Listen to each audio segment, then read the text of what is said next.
What is going on, everybody? Welcome to another Simply Reliable Studios watch-along presentation here for NXT New Year's Evil. I am the Renegade of Wrestling, JJ Williams, joined live on site by the West Coast Professor Jeff Meacham. Hey, everybody. Sorry about that. Oh, there we go. It's an advertisement. So, yes, live at the Shrine. Where's everybody? That's a very good question. Apparently, Walter forgot his charging cord for his laptop, and his wife is bringing it to him. Noah always loves to keep us in suspense. So, this is fair. Noah doing Noah things. James told us early on he wasn't going to be able to do it. He's still working on his uncle's documentary. Oh, that's right. Okay. So, just kind of been waiting for somebody to come in here and do something so that we can do something here. And your friend's still on the way. My friend's still on the way. That's correct. Okay. Yes. We're waiting to get. So, first of all, okay, thank you. Shout out to our longtime friend of NoDQ and everybody from XPW, Ryan Katz, aka GQ Money.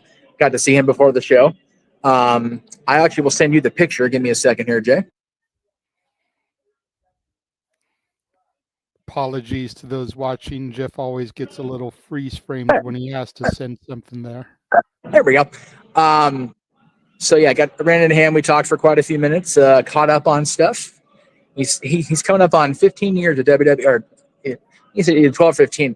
A lot of blur in the conversation because we were running around like chickens with their heads cut off here. But yeah, this is really cool. For those of you that aren't aware, the Shrine Auditorium here in Los Angeles, like it's kind of old style building here in the heart of LA, right by USC, the University of Southern California, the home of the Trojans, which I know your family, at least your side of the family, has been a fan of for years and years. So there he is, one of the best people I've met in wrestling. My second ever interview, as I found out through a conversation there yesterday, we interviewed Dan Severn, very first interview we did, and the next show was Chaos and GQ Money.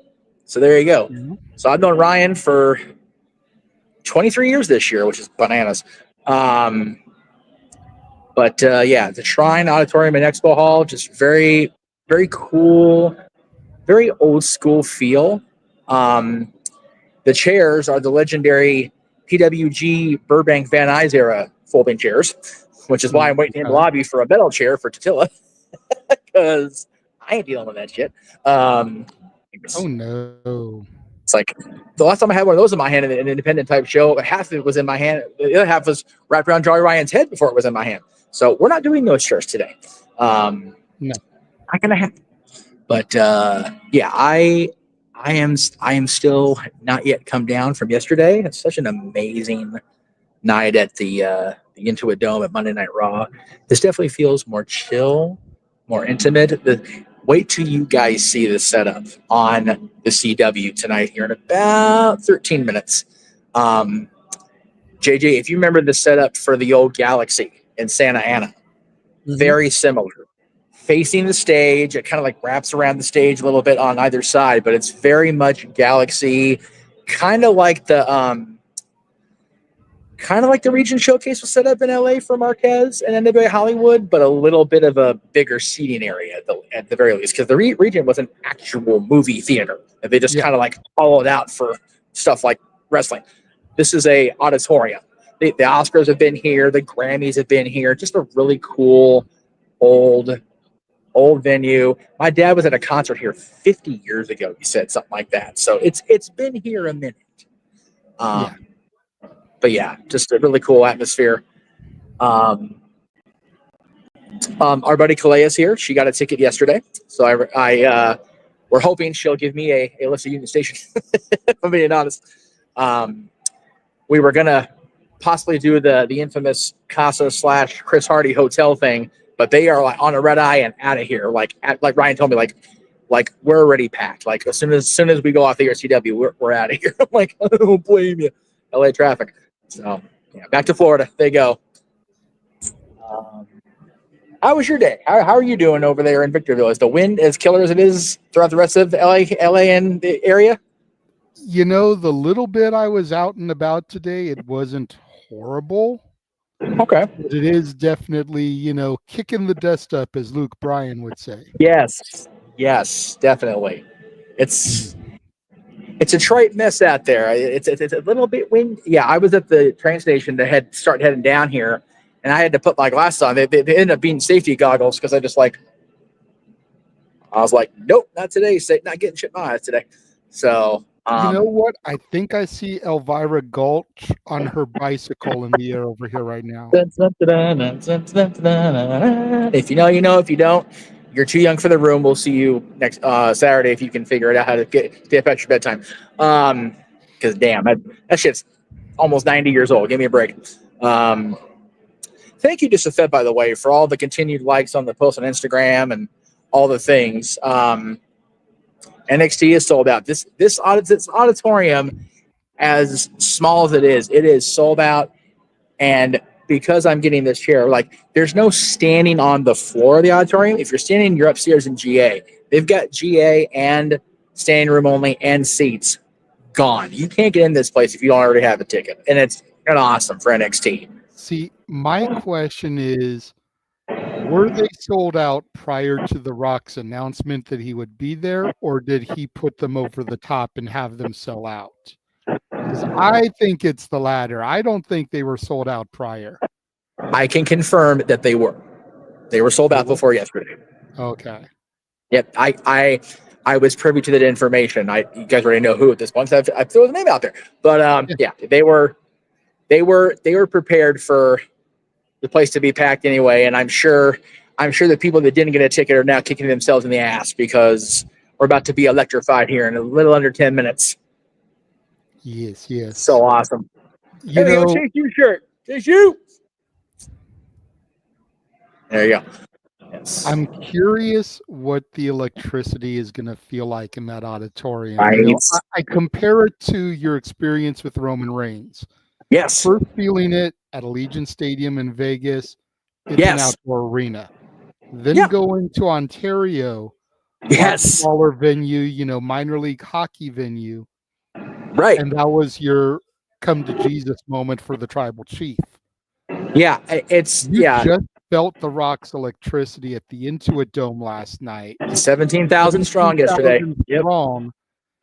This is going to be a fraction of that. I don't know the shrine, but I'm guessing probably about 5,000 at best. Dude, not even okay. I don't think it's under 1,000, but it's close. There are a lot fewer. You're probably not far off when you say a 10th from yesterday. I would check. I think I take that back. Capacity, according to Wikipedia, is 6,300. Yeah, and I think hall is 5,000. And I'm not sure if you're in the expo hall or not. So 5,000 again, and we're sold out. Yeah. So probably between 5,000 and 6,000 people, depending on how much space the ring takes up, because you figure floor seating. Yeah. So about a third of what we had last night for Monday Night Raw. So not as dramatic a shrinkage of people as it was from Allegiant Stadium to the Toyota Arena, but it's still a different feel. It's going to be different, and I don't think The Rock's been in the venue this small since his Flex Cabana days. So I'm curious how it's going to feel. And again, he's not Flex Cabana anymore. Let's not kid ourselves, but he is The Rock. So, I'm like I said, I put the post out there and I meant it.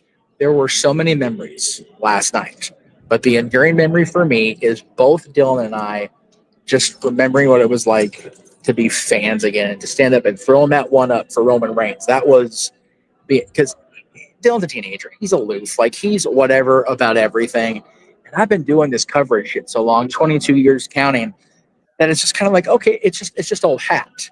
But that hit, and we both wrote I didn't even poke Dylan, give him provocation. He just stood up and threw that up. I'm that's why I had the video of it. I didn't post that. There's a video of facing the ring. When he stood up, I was oh, okay, I just did this and just turned the camera because I was I got to get that on film. It was very, very gratifying to know that even a jaded teenager and an old fogey like me can still get lost in this shit. Yeah, as soon as those drums hit, my finger went up and stayed up Absolutely. for the entirety until, Paul Heyman pretty much took the microphone. Yeah, I can't do that I anymore. My told arm's the fucked up. birthday girl about Yeah. that, and I saw her today, and she was like, there is still hope for that boy. There is hope, yes. She was And proud of the Goobian for acknowledging her tribal chief. well, she's going to be even prouder when she sees that awesome mommy shirt that I drop off in her hands on Saturday. So, and like she already knows it because shit, whatever. But yeah, It's not always the case, but this week it's good to be in the beach. I will say that. Talking with Ryan, who, like I said, I've known. He was my second ever interview. He's been my friend for almost a quarter century. He's been in the business I think he said 25 or 28 years. And he's not jaded. He's not like, whatever about it. He still loves what he does. He's still smiley, which was his gimmick. Always smiling Phelan Cavian. God bless Ryan. And he just loves it. And he's talking about running St. Louis, running Lowell, running the ECW arena, and I had to stop myself. Like, you were ECW arena? I forgot XPW took over the ECW arena right before the shit hit the fan for them in 03. And we looked at each other and we're like, 03 was a weird year, almost at the exact same time. 2003 was a tough year. It was a little crazy.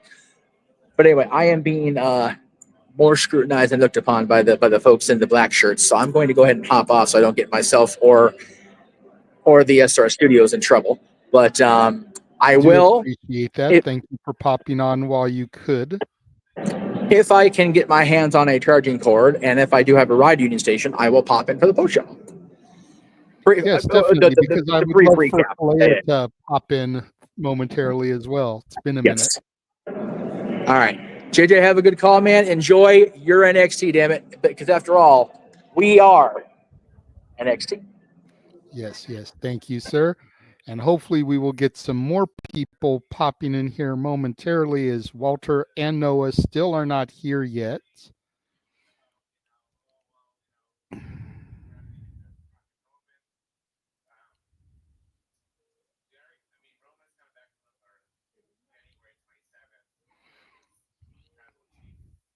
I apologize for the delay there. Trying to message the rest of the crew and find out where is everyone.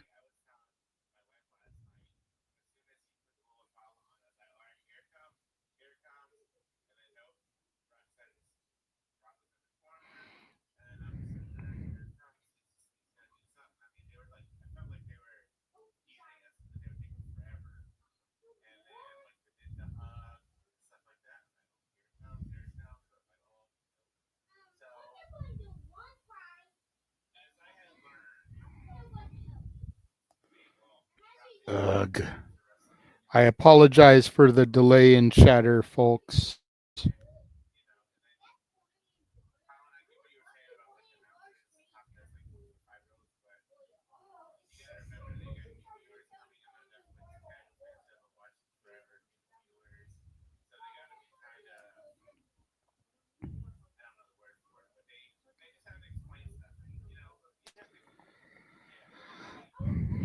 Charles, I am not sure what the actual main event for tonight is going to be, but it is either going to be Roxanne Perez defending her championship against Giulia, or it's going to be the triple threat, Trick Williams defending against Femi and Eddy Thorpe. I tend to lead more towards this, although there are 3 women's matches booked on the card, so I could see the women being the main event as well. But I am not 100% sure which one they are going to go with.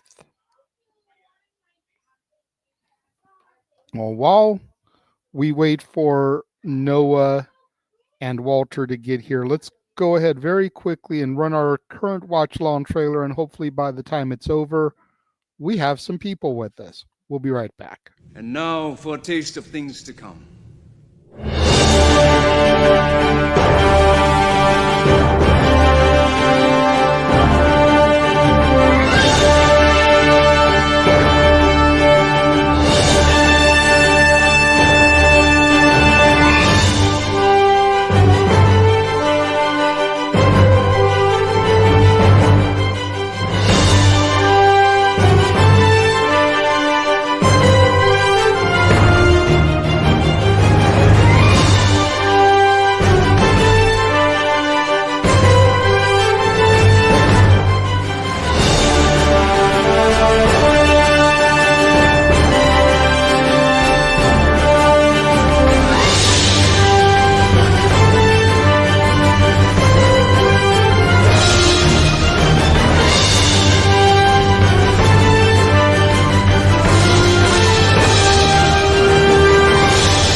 And of course, as WWE does then, now, forever together, we here at the Simply Reliable Studios truly are all about all the wrestling, all the wrestling, all the wrestling, all the wrestling, all the professional wrestling and combat sports and contact sports. So much good stuff coming across the Simply Reliable Studios in the coming weeks and months.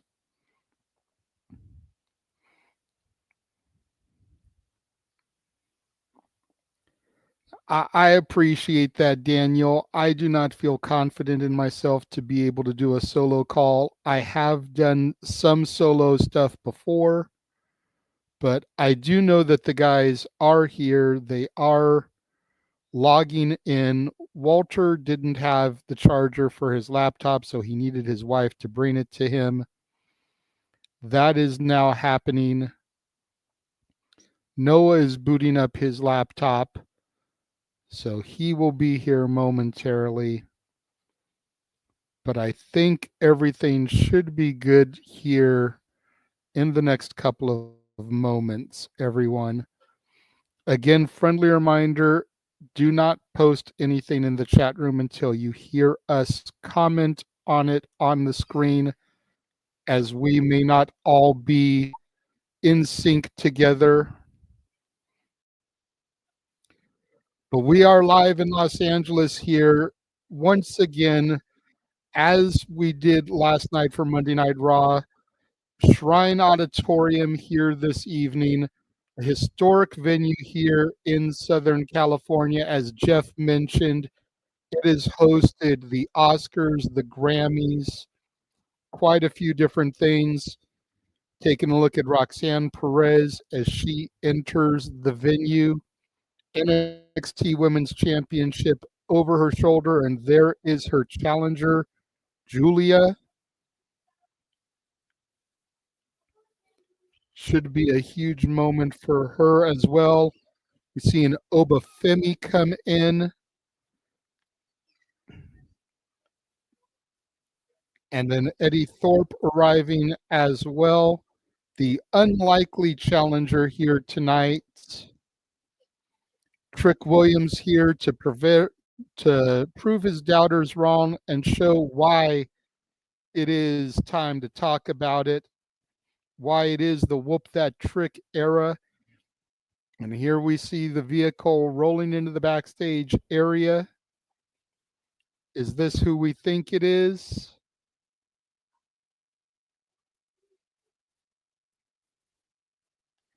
Yes, it is. It is the most electrifying man in all of entertainment, Dwayne "The Rock" Johnson, arriving at the Shrine Auditorium. His very first appearance in NXT, which of course is being general managed by his daughter, Simone Johnson, Ava, to those of us wrestling fans. It's a packed house this evening. As we were told ahead of time, it is sold out.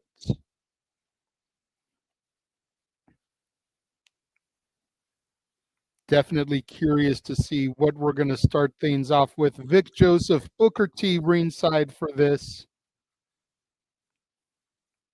Of course, you've got me still waiting on the Simple Man, Noah Foster, still waiting on Walter Cruz.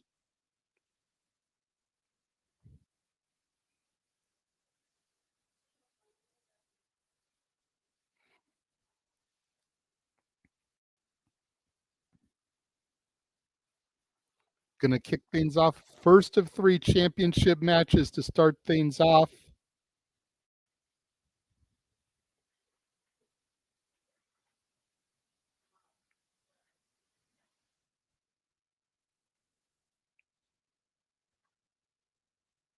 And we are starting off with the women. Roxanne Perez versus Giulia is going to kick things off, which leads a little bit of credence to the fact that it should be Trick Williams, Eddie Thorpe, and Femi in our main event. As we see the challenger, the beautiful Madness Giulia, making her way to the ring.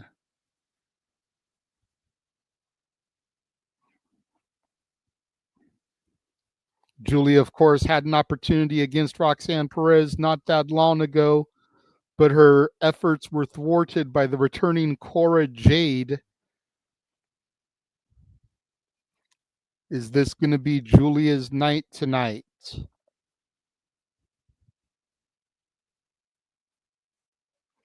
Giulia has been a champion everywhere she has ever competed except WWE so far. Is tonight the Beautiful Madness's night? We will find out sooner rather than later, as now the prodigy, Roxanne Perez, makes her way to the ring, your current reigning and defending NXT Women's Champion.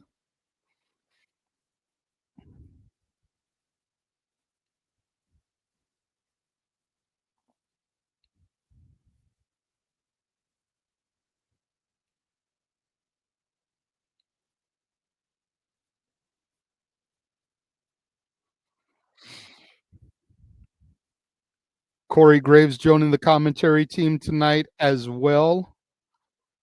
Good to hear Corey Graves back on NXT commentary.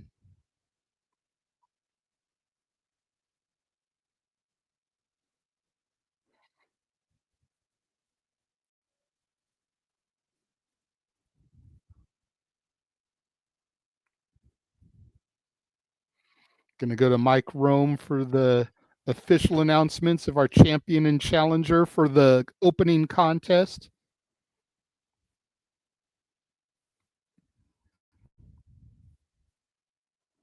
Of course, as stated, this contest is for the NXT Women's Champion challenger from Tokyo, Japan, the Beautiful Madness herself, Giulia.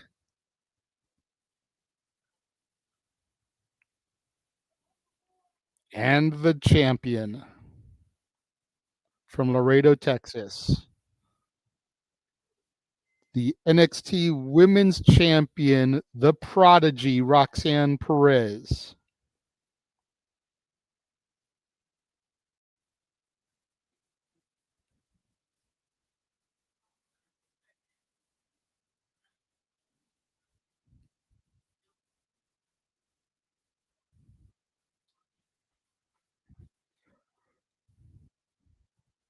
First match in NXT television for 2025 is the contest for the Women's Championship. Bell rings, and here we go. Collar elbow tie-up, Roxanne with a headlock takedown. Giulia reverses, gets a leg scissor. Now Giulia with a headlock takedown. Roxanne reverses. A little bit of a stalemate here between the two combatants.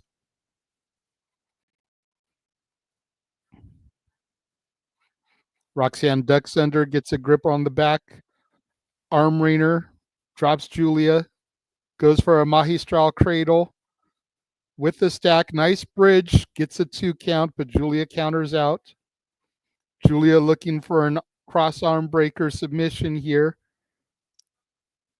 Roxanne needs to be wary not to get in a pin prediction. High stack by Perez, gets a 2 count on Giulia. Roxanne has Giulia in a headlock, gets a little bit of control, pushes her off the ropes, jump cartwheel over Giulia, and then a bitch slap to Giulia's face, disrespecting her challenger. Tonight, of course, we'll find out the number 1 contender for the NXT Women's North American Championship, 6-woman tag team action, Heritage Cup match, sudden death rules, 1 fall to a finish between Dempsey and Lexis Keen, triple threat match for our NXT World Heavyweight Championship, all to come here tonight. And of course, The Rock will make his presence felt. Giulia with a drop kick off the top rope sends Roxanne into the opposite corner.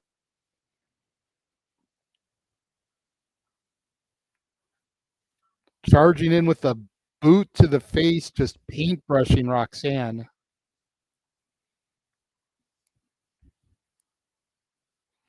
Now Giulia just needs to keep this pressure on Roxanne here.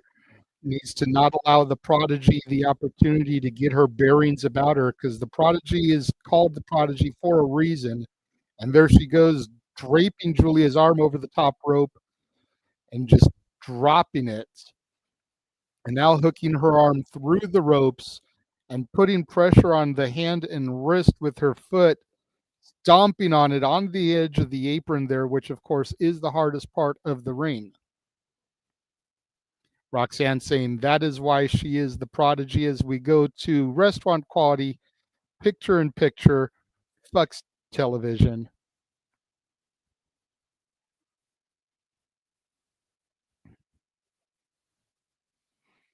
Giulia with a roll up. Roxanne kicks out.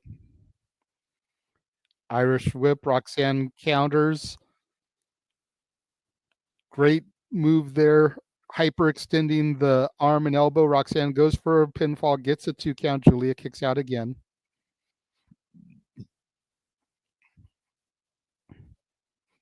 Now Roxanne just stomping her shoulder into the mat. She has got her targets locked in, and Roxanne is looking to cripple her challenger. Giulia, one of the most respected women's wrestlers in the world, coming to NXT last year from Japan. And Roxanne looking to prove a point that she is the dominant woman in wrestling right now. Russian leg sweep, goes into the pinfall, gets a 1.5 that time, does Roxanne on Giulia.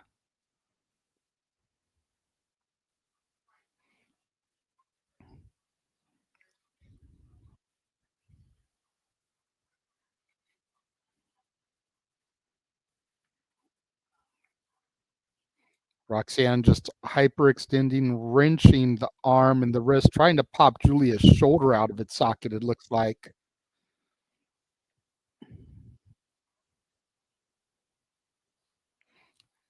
Oof.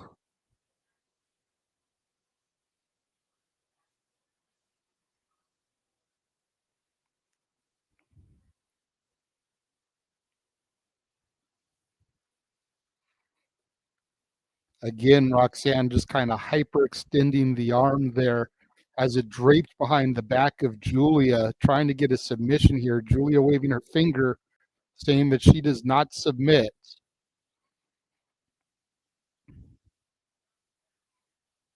And Roxanne bridges now, added pressure and leverage to the shoulder. Giulia able to wiggle her way, get a foot on the bottom rope there, causing the break, but Roxanne does not relinquish just yet. Referee has to make a judgment call here as to if he's going to stop it or not. Roxanne not releasing the hold. Now she just throws Giulia shoulder first into the turnbuckles. Again, looking like she's trying to dislocate Giulia's shoulder here. Right back, arm ringing for more pressure. Goes to throw Giulia into the next turnbuckle, but Giulia reverses, sends Roxanne in instead. Gets a little bit of a break here. We are back to full picture broadcast action.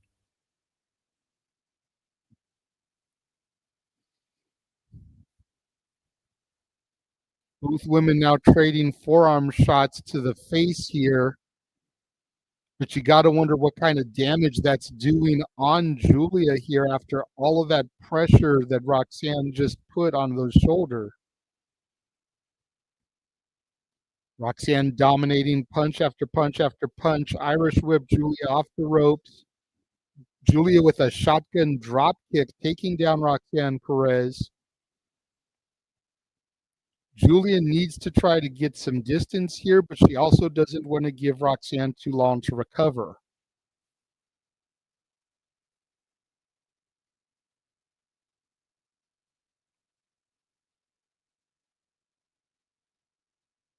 Roxanne believes that the reason that all these international stars have come lately is because they want a piece of Roxanne Perez, the prodigy.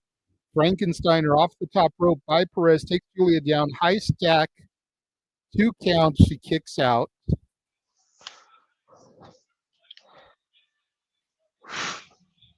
Roxanne just stomping the palm of Giulia there. More pressure, more vengeance. And of course, Vengeance Day will be an NXT property February 15th, covered here on the Simply Reliable Studios. More arm wringers. Giulia with a nice side suplex to Roxanne. but Roxanne right back up. Roxanne returns the favor with a side suplex to Giulia. Giulia back up, primal scream.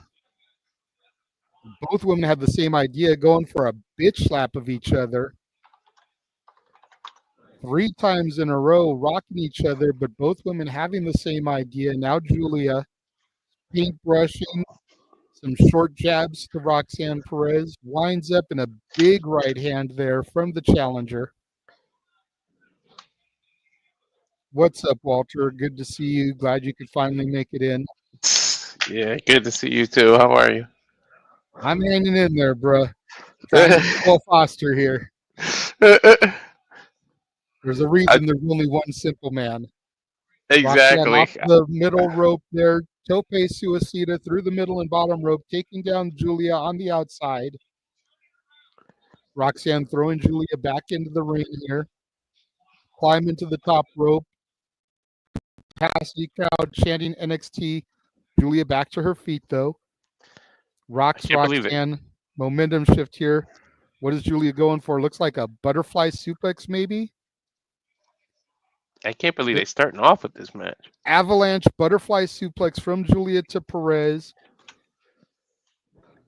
Well, you figure the main event was either going to be this or Trick Williams, so it only makes sense to bookend it. Yeah. Giulia has Perez on her shoulder. Sit out tombstone pile driver, hooks the leg, gets the 2 count. Roxanne Perez kicks out, and you got to feel the frustration on Giulia's face now. Look at this again, that avalanche butterfly suplex. And then the sit out there.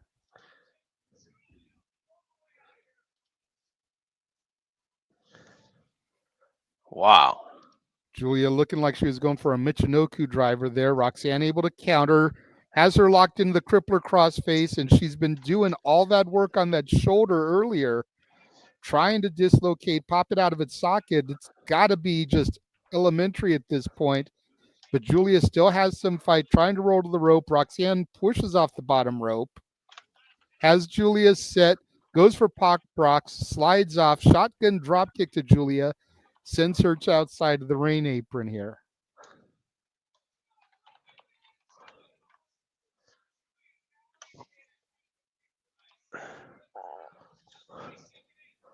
Giulia with a snow plow. Shades of Al Snow there, right on the mat. Referee beginning his 10 count. 3, 4, 5. We're going to get that 9 spot. 6. You know how it is, Jay. Oh, wait a minute. Who's this? It's Cora Jade throwing Roxanne back in the ring. Because if Giulia failed to beat the 10 count, then Roxanne would have retained. Yep. Roxanne setting Giulia up. She has her set. Pop Rocks connects. 1, 2. Giulia kicks out a Pop Rock. Wow. Now Roxanne setting her up again. Nice armbar submission there. Referee distracted by Cora Jade, though. And Roxanne just wrenching that. Giulia with a roll-up gets a 2 count. Knee strike to the face, almost a shining wizard of sorts. Giulia sets her up. Northern Lights bomb connects, hooks the leg. 1, 2, 3. She has done it. Your new NXT Women's Champion, the beautiful madness, Giulia. Holy shit. I didn't think they were going to actually have her pull that off. Damn, 2025 kicking off hot.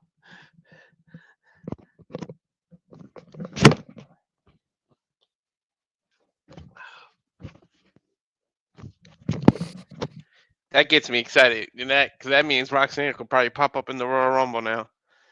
Well, Roxanne was probably going to be in the Rumble anyway. In fact, I bet you Giulia is going to be in the Rumble. That's true. I bet you Giulia and Stephanie Vaquer. I don't know about Zarya. I bet you with as much as they've put into both of those international names, I bet you they're both going to be in the Rumble. the WWE women's roster isn't as deep as the men's roster is.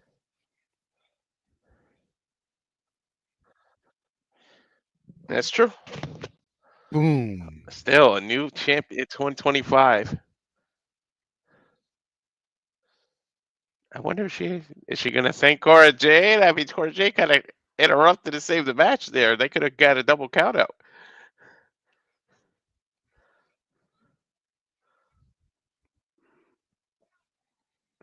You got to figure that means she's well on her way to the main roster finally, right? You got to think that, but I mean, you also got to figure she's going to want her return match. Oh yeah. If she's going to the main roster, it's not going to be until Mania time. She'll probably get her comeback at Vengeance Day. Eddie Thorpe is down backstage, and boy who cried wolf. Ava thinks that Eddy did this to himself since he did it last time. Oh my God. Can you imagine if The Rock got involved in NXT just because Eddie Thorpe he's messing with Ava? How crazy would that be? It would be awesome. It looks like we're going to have some more women's action. I believe that was Stephanie Vaquer's logo on the Tron there. Looks like we're going to do our number one contendership match. Yep. If The Rock showed up, that would solidify NXT as the third brand as opposed to a developmental. I guess they figure since Cora Jade is already out there, having gotten involved at the end of that last match, go ahead and get this one going. Stephanie Vaquer coming out. Yep, coming up next, it will be a number one contendership match for the women's North American title. Cora Jade, Stephanie Vaquer, Kelani Jordan, and Walter's mommy, Lola Vice.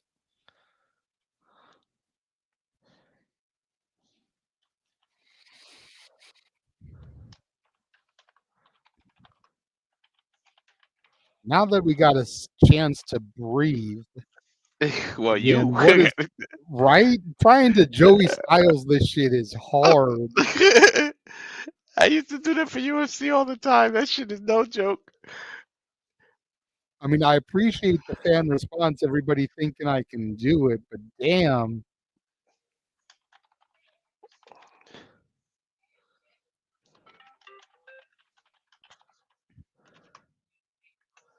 But it is good to see you now, Walter. It's good for you to be here. Yes, definitely. Starting off hot. Women's wrestling just showing up, huh? Oh, yeah, definitely.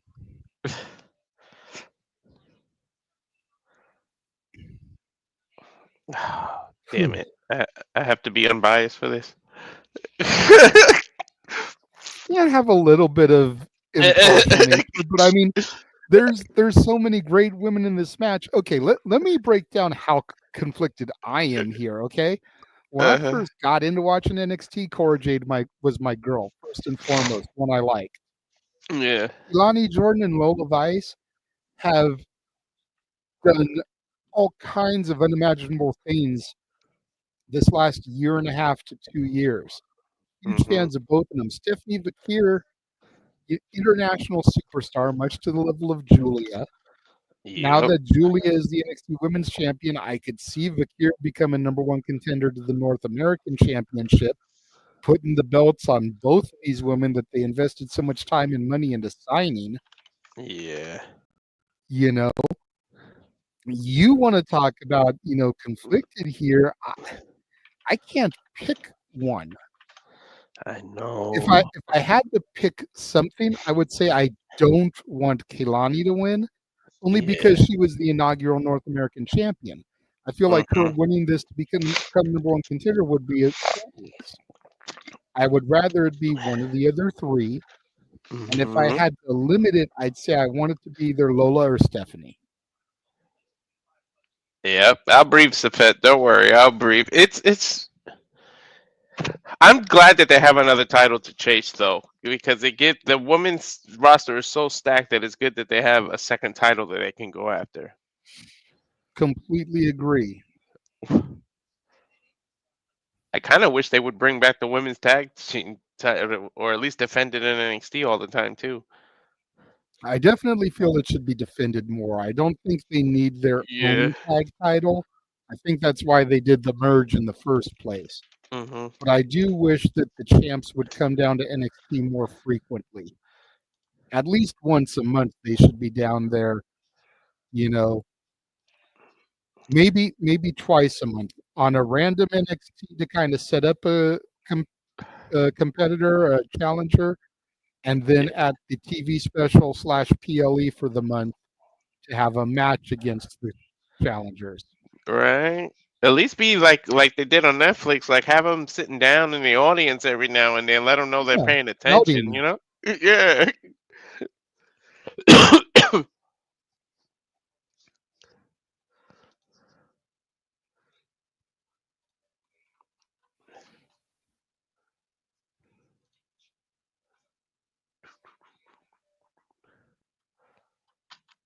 And of course, we're on full commercial right now, ladies and gentlemen. Fuck television, but At God least it damn it, if wasn't. I didn't need this breather right now.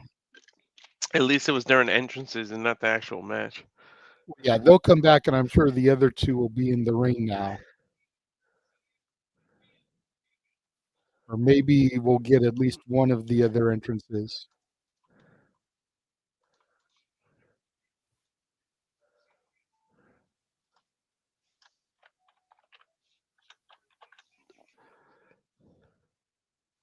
Major news broke, of course, this morning. I mentioned it briefly earlier. Washington, D.C. will host Vengeance Day Saturday, February 15th, the next NXT PLE.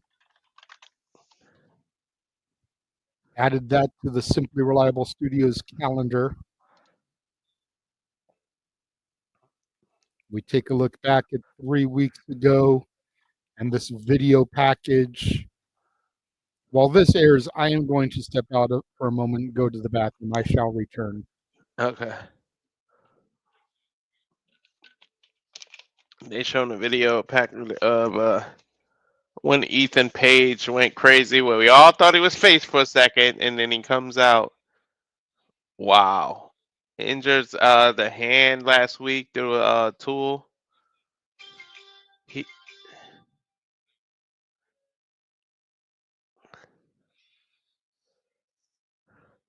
Now I'm a little ahead because I'm actually watching it on live TV because I'm in a hotel. So right now I'm getting Cora Jade's entrance. No, Mamacita's entrance. Ooh. Oh yeah. Uh-huh.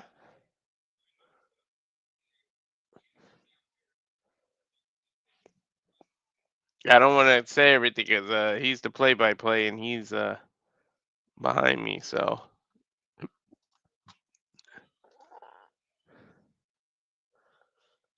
number one contendership: Stephanie Vaquer, Cora Jade, Lola Vice, and Kelani Jordan. And I'm in agreement with JJ there. I don't think Kelani needs it. You already were the inaugural champion. Now it's time to step up. Let somebody else put the meaning behind that title.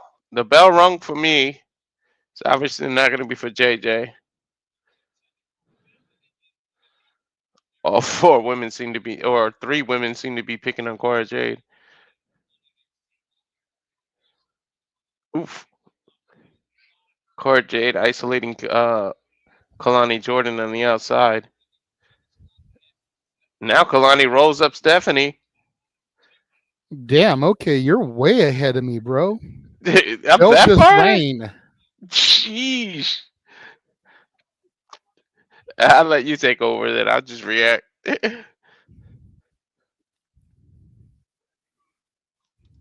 Daniel with a point. Thinking Cora Cora, Jade is what's next. Cora Jade being targeted here by all the women. Cora grabs Kelani's leg, drags her to the outside. Forearm smash by Kelani Jordan, drops Cora Jade. Kelani back in, going after Stephanie Vaquer. Roll up, gets a 1-2 count.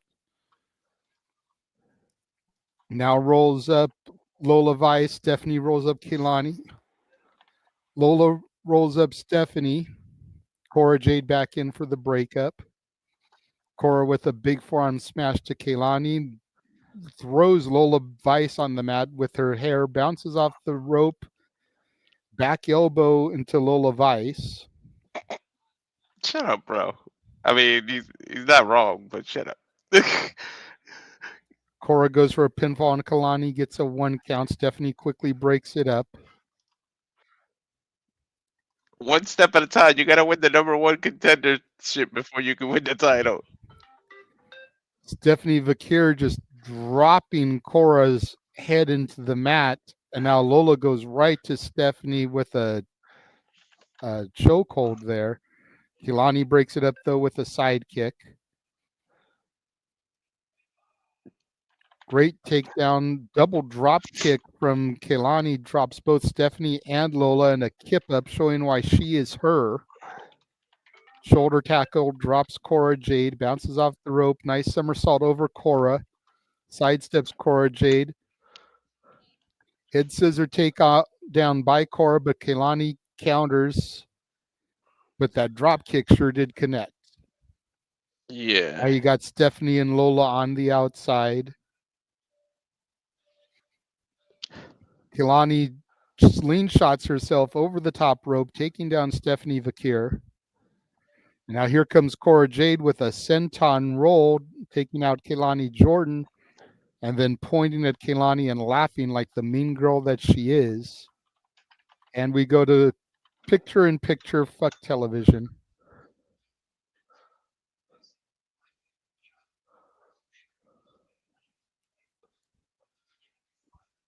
Are you on picture-in-picture too, Walter? Yeah. All right, so when you come out of picture-in-picture, pause if you can, and then when I come out of picture-in-picture, I'll let you know. All right. I don't know if And I then can. that way we should be caught up. Most TVs now have the pause button on their controller, so even at a hotel, you should be able to pause it. Rising knee from Cora Jade to Kelani Jordan in the corner, throws her down, hooks the legs for a 2 count. I think Cora Jade took Kelani Jordan lightly coming into this matchup. Yeah. Irish whip tries to send Kelani into the other corner, but Kelani put the brakes on.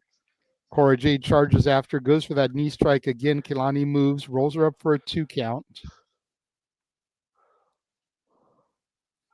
Now Kelani just bashing Cora's head on that top turnbuckle and going coast to coast. That's the second one. Looked like she was going for the third one, but instead she throws her outside. Here comes Lola Vice to throw Kelani outside. Kelani up and over, sunset flip onto Lola Vice, gets a 2 count. Kelani with a snapmare takedown, bounces off the ropes, crossbody press, hooks the legs, gets a 2 count on Lola Vice, does Kelani. And now Kelani just ramming those knees into the back of Lola Vice. And not the cushioned back part either, the upper back that's not as cushioned. Got her boots to the shoulder blades there, extending her arms back, just reining and wrenching for added pressure and leverage.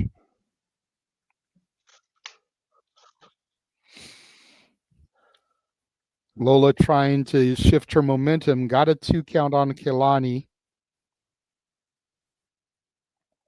Lola getting a little bit of offense here now, doing a little side shimmy.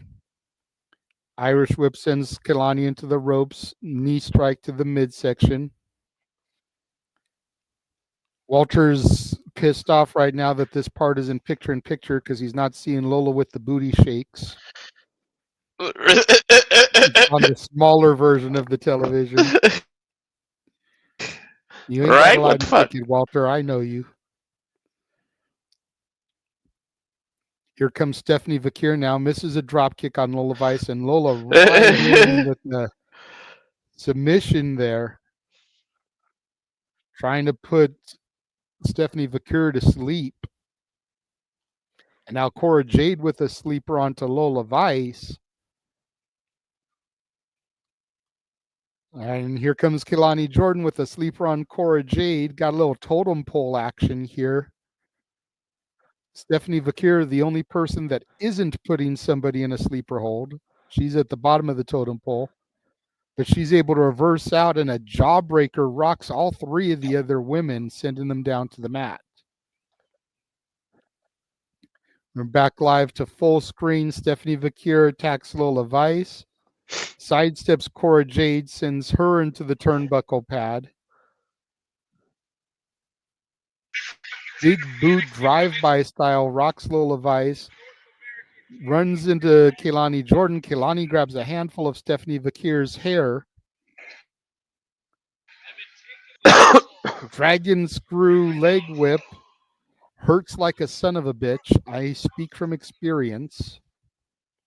And Stephanie Vaquer, kind of admiring her handiwork, charges right in, Meteor to Cora Jade. Lola Vice comes from behind, has Stephanie in a sleeper. Stephanie sidesteps it, rolls her up for a 2 count. Those shuffle side kicks, spinning roundhouses from Lola Vice. Vicious feet. You do not want to mess with Lola Vice when it comes to her martial arts background. Former UFC fighter, and again going to picture-in-picture for the shimmy as we cut the Fatal Influence in the bigger screen. Walter again pissed off. This is currently his least favorite match of the night now because they keep missing Lola's shimmies and shakes. CM Punk style rising knee strike to Lola Vice in the corner by Cora Jade, the daughter of Punk. The hell? Lola Vice comes out of the corner, gets caught with a drop kick by Vaquer. Stephanie up to the top rope now. Huge flying cross body press takes out Lola Vice and Cora Jade on the outside. Kelani Jordan, the only woman in the ring right now. Take a look at this replay again. You know, Kelani springboarding herself up to the top rope. Moonsault takes out all three of the other women on the outside. And Kelani Jordan throwing Stephanie Vaquer back into the ring. I'm not sure if that's the woman I would have chose to fuck with out of the three. High cross body from Kelani, but Stephanie Vaquer rolls through, hooks the leg, gets a 2 count on Kelani Jordan. Kelani ducks Stephanie's clothesline, rolls her up. Oh, nice counter reversal into a pinfall. Nice bridge by Vaquer, but here comes Lola Vice breaking it up. She says, nah, bitch, this is mine to win. Another rising knee strike from Cora Jade rocks Lola Vice. Kelani, angle slam of sorts, drops Cora Jade. Kelani is in position, goes up top. You know what she's looking for here, going for that 450 splash, but Cora gets out of the way. There's that spinning back elbow by Lola, dropping Kelani, but Vaquer in there to capitalize. Stephanie Vaquer sets her up. I'm not sure what she calls that move, but she just dropped Kelani, and Stephanie Vaquer with the pinfall victory is your new #1 contender for the Women's North American Championship. Call it effective is what we call it. Sort of like a package powerbomb backbreaker. Yeah. I heard her say something in his initials like SPB, SPV, something like that. I'm assuming it's her initials. Yeah. But still, like, that was devastating. Then we go backstage. Ava with the Unholy Union, Alba Fire and Isla Dawn. Stephanie's a mamacita in her own right. I'm not mad at that one.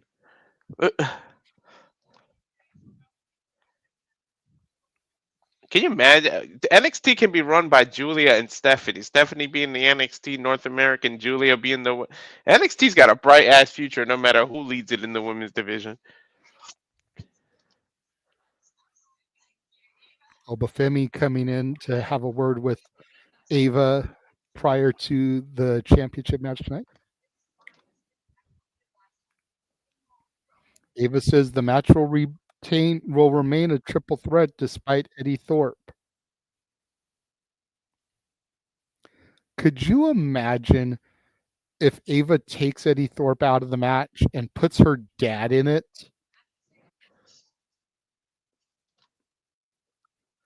going right into some more Wait a minute, women's action.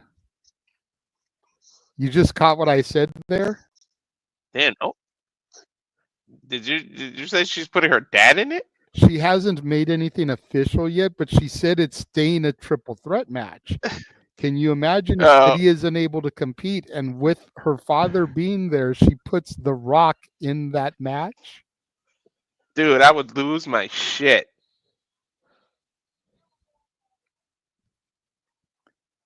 The women are just dominating this first hour. I don't know if I am a fan of this or not. Like, as much as I love the NXT women's roster, I'd like to see them get a little bit of a shine later on in the evening as well, instead of just dominating the first hour. That's true. But Fatal Influence now in the ring, your current reigning and defending NXT North American champion Fallon Henley, along with her partners Jasmine Nix and Jacy Jayne, going to be taking on the new trio of Shotzi, Gigi, Dolan, and Tatum Paxley as we go to full screen commercial right now. So no fuck television, as we are in the middle of a match. I made sure to put on my Toxic Attraction shirt for the evening, since I've got Gigi and Jacy on each side of it. I'm a little surprised that Fatal Influence doesn't do the whole Freebird rule with a singles title. Yeah, I mean, I don't feel there's a need to do that with the NXT North American Championship, though. Yeah, that's true. Want to give a quick shout out and thank you to everybody that is watching our stream right now. I see Marcus, Nestor, Daniel, Safet, Matt, Ira, all in the chat room. Thank you guys for joining us this evening for our Simply Reliable Studios watch along coverage. As always, if anybody would like to dictate the conversation, you can either super chat or you can send the donations to these PayPal accounts, and we will answer your questions. We love the interactivity with our fans, but this is work. As much as this is play, this is also work. We are trying to make money from this, so you got to pay to play, as the old saying goes. But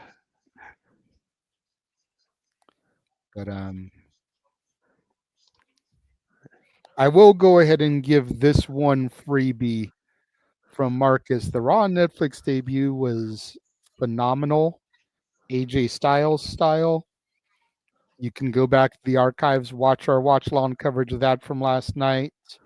I took the graphic down while it was on commercial on purpose. I see it. I see it. Yeah. I took it down that way we could actually have full face talking. So you can go back in our archives, the Simply Reliable Studios. You've got Rage of Wrestling YouTube channel, Casa D18 Studios YouTube channel, Jay Hebert Studios YouTube channel, and the Simple Man Brand YouTube channel.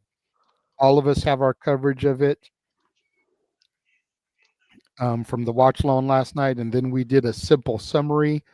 First ever, almost 3 hours, just talking about Raw after it went off the air. Go back and check that out as well. Walter was there for part of that, but shit went down with his job and he had to dip out. But yeah, dude, we ended up going like 2 hours, 58 minutes and change. Jeez. Just talking about it with everybody that was popping in and out. So that's beautiful. I mean, you it's gotta a love it. concept that you started, so.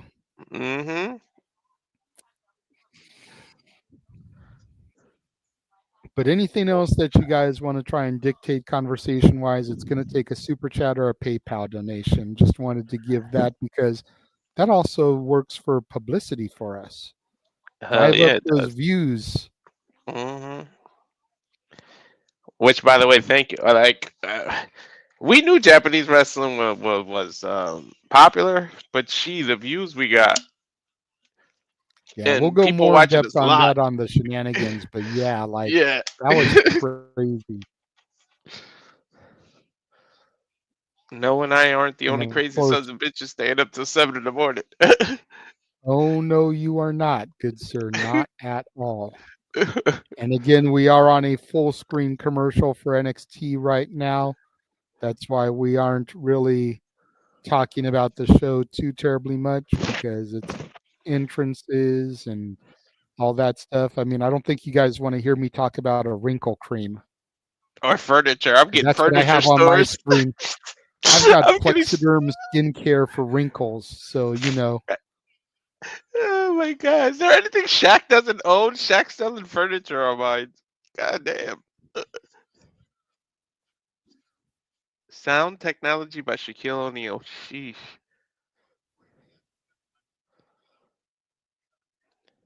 And now we are back. A little bit of a hype for CW courtside Saturday, Syracuse versus Boston College, or I can't see who's taking on Wake, Miami because it's blocked Wake on mine. Forest.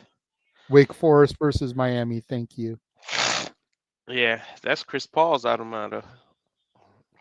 Nice exterior shot of the Intuit Dome, which we were at last night for Monday Night Raw on Netflix debut.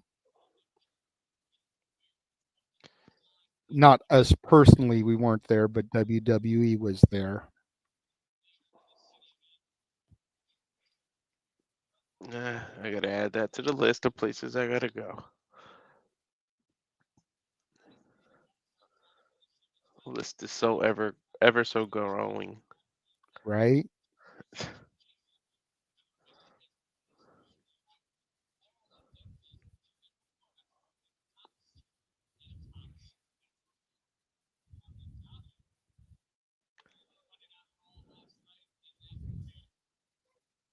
Paul Levesque is ringside. Triple H. Nick Khan is ringside with him, checking out Oh, the NXT New Year's Evil product. Of course, Papa H was the forefather of NXT back in the day, so it's like coming back to watch his baby all grown up, you know?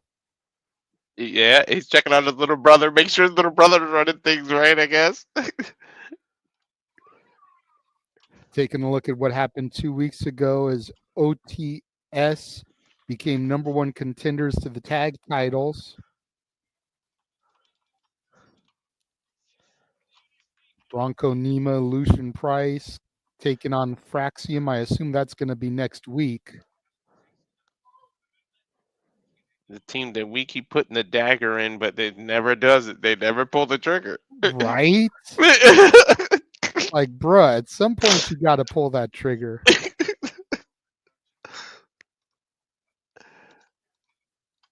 Both of them have like 15 holes in their back as much as we booked the backstabbing already. You know?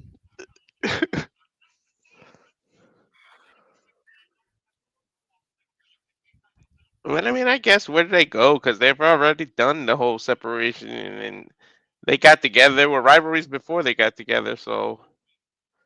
Well, that's how you know that the feud will be fire once they officially split, because they were already rivals. Yeah. Looks like we're going to get that match finally next week. OTM out the mud. Lucian Price, Bronco Nima versus Fraxium. Axiom and Nathan Frazier. Looking forward to seeing that for sure. And see if OTM can do what all others have failed to do.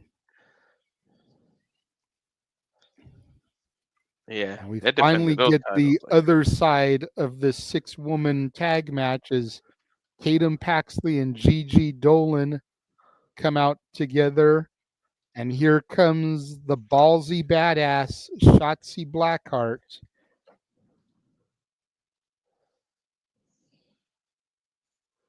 No Tank, though. Little bit of bummed out that there's no Tank, but you also can see that the staging area there is kind of small. May not be a whole lot of room for her to ride that Tank out. Yeah, you got a point with that one.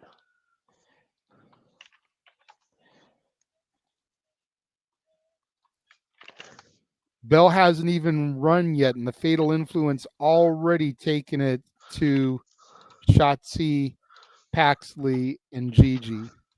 Wow.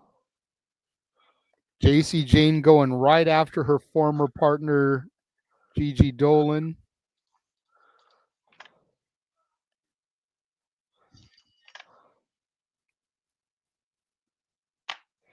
Tatum Paxley in the ring.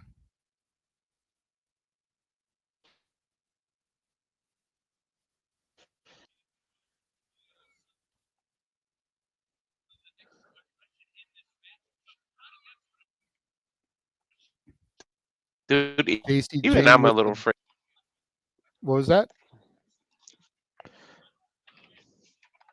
What was that?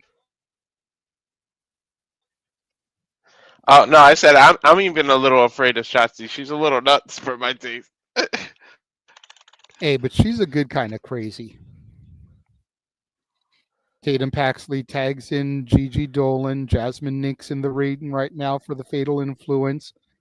Big drop kick from Gigi Dolan.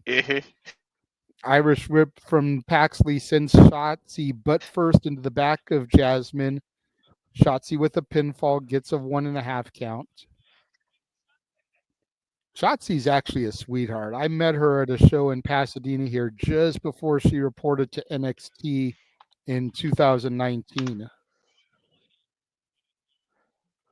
Nice wheelbarrow roll up by Oh, Shotzi really? into Fallon. And then a rising knee to the jaw drops the North American champion. Roaring elbow follows that up. And Shotzi in full control here. Jesus.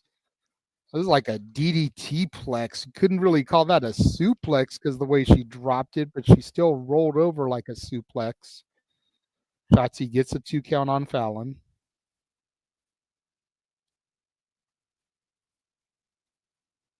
Shotzi just those forearm shots to Fallon Henley. Oof. Irish whip from Fallon follows it up with the knee to the midsection of Shotzi.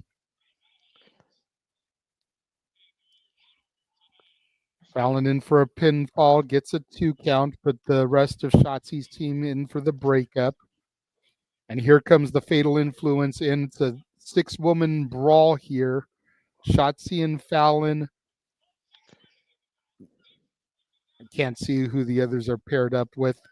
Shotzi going for a tope suicida, but Fallon sidesteps it, and Shotzi falls flat on the mat. Mm-hmm. Ah, she fell head first too, dude. Ah, her forehead smacked that canvas or the Gigi floor. I Dolan meant. over to check on Shotzi. Huge headbutt from Gigi to Jasmine Nix. Jacy Jayne with a senton taking down her own partner. Tatum Paxley in with a clothesline to Jacy. Fallon with a spin kick takes down Paxley. Shotzi with a boot to the midsection of Fallon. Snap suplex onto the mat. Everybody is laid out right now. It looks like a 6-car pileup on the 405 freeway as we go to full-blown commercial here. Fuck television. Not even picture in picture right now. That's a fuck television. That was right in the middle of the damn match. Right?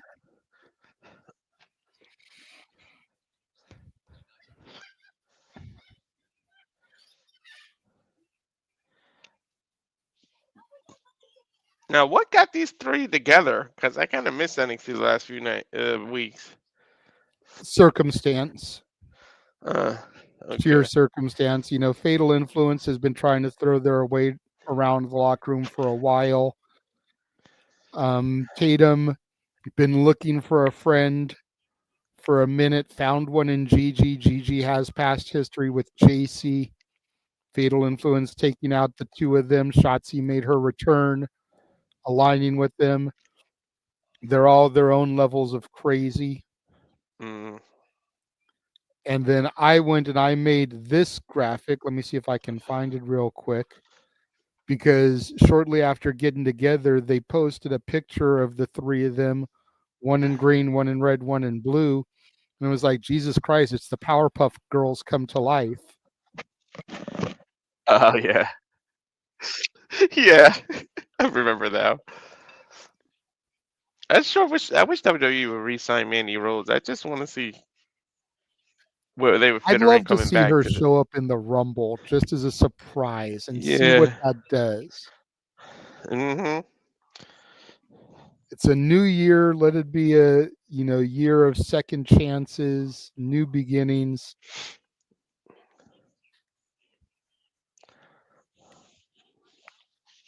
Yeah.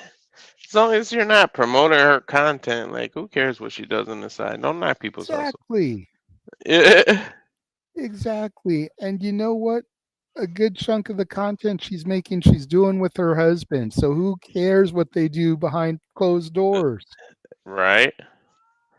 And if she wants to make money off that, that's her prerogative. He's out of work right now. He's got to have an income somehow. It's like, would WWE think it different if the OF account was in his name instead of hers? Yeah, exactly. Because if that's all it takes, then,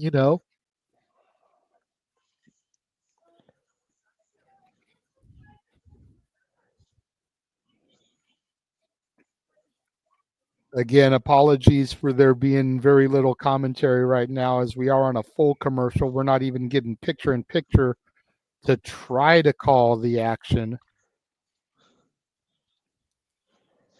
This is some Tony Khan shit right here, doing a full-blown commercial during the women's match. Right. But in fairness, this entire hour has been women so far. I can't hate on it too much. It would be different if this was the only women's match and they did it.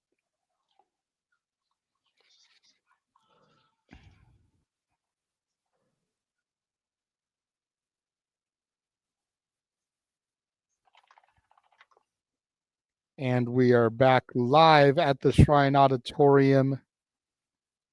New Year's Evil capacity crowd on hand.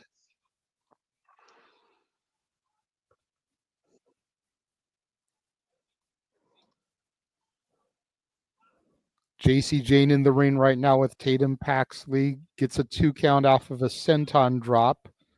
Now she's got a sleeper hold locked in on the psychotic Tatum Paxley, who just wants a friend. Tatum Paxley is like Chucky. All she wants is to be your friend to the end. Except she likes, except she likes to play with dolls. The other one is a doll. Right? Might as well put her on a check. Oh, they canceled the show. Jacy Jayne taking a bow, but getting a little too cocky. Tatum Paxley able to get a little bit of a breather there. Side belly to back suplex by Paxley, dropping Jacy Jayne onto the mat. Gigi Dolan with her arm extended wants the tag from her new bestie, Tatum Paxley.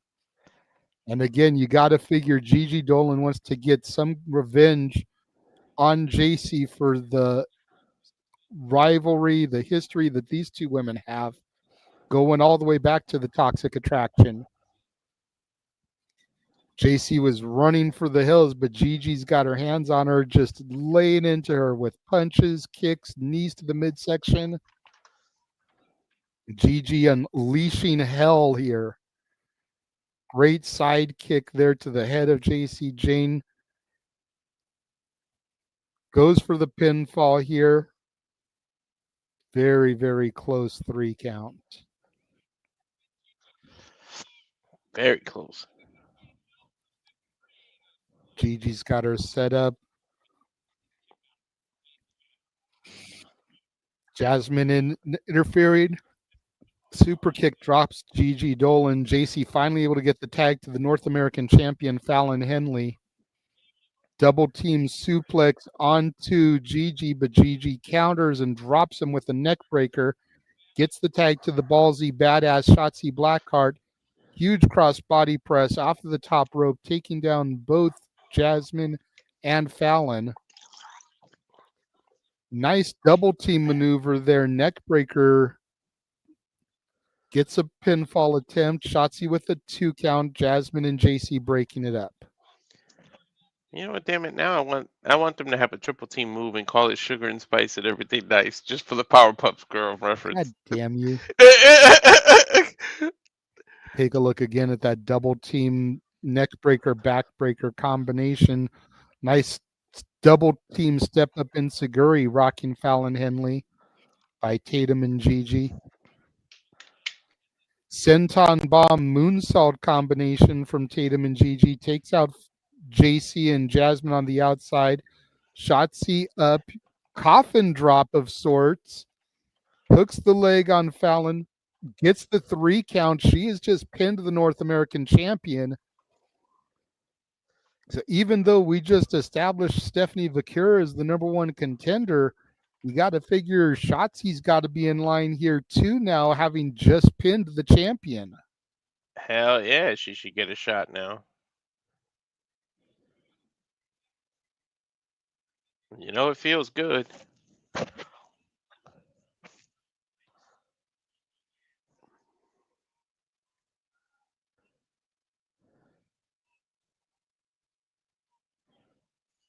I agree with Safet and Nestor here, and that's all I got to say about that. Right?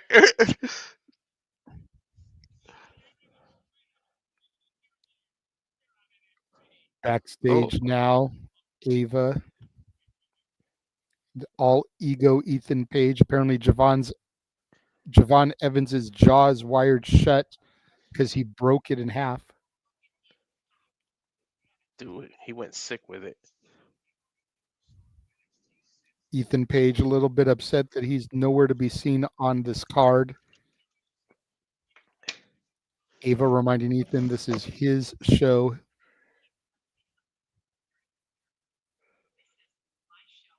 And here's the final boss. I figured that would happen. Ethan Page was about to go off on Ava, and The Rock just stepped in. Papa Bear protecting his little cub, as it were. That's to get the rub off of him, man. That's great for Ethan. Hearty handshake. Roxanne, he's heard a lot about Ethan Page, not all good.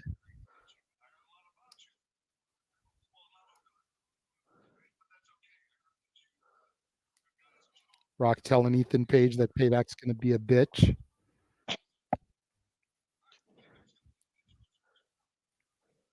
I mean, no lies detected.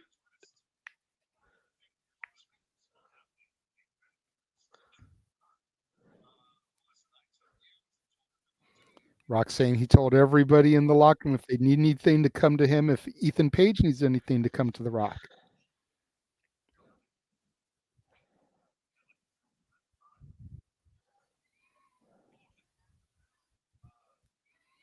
Rock saying that on this show on NXT, Ava's the final boss.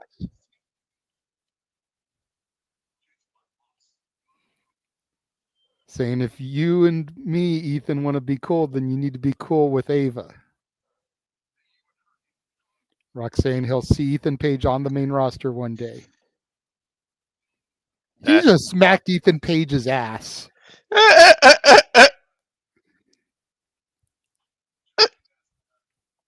Oh my god, that might be a future back. Imagine that.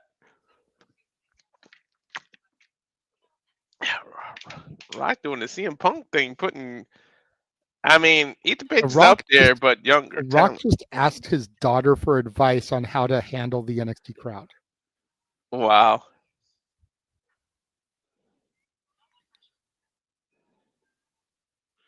Ava telling Rocky that the passion for the NXT crowd is different. She got a point. She says, you may not know what to say, but you're going to get out there and you're going to feel exactly what to say.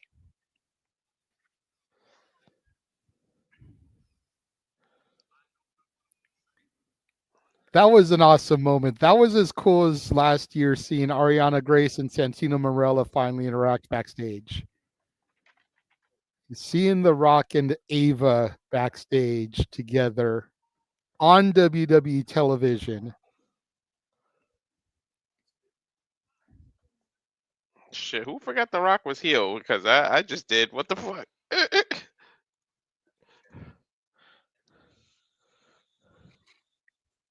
Getting ready to go into our next match, Heritage Cup Championship.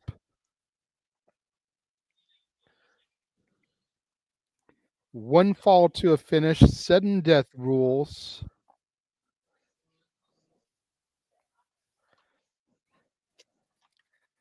We're in restaurant quality picture here for some reason for a fucking entrance. But we couldn't get Right? restaurant quality picture during the 6-woman tag match. Whiskey Tango Foxtrot Helio.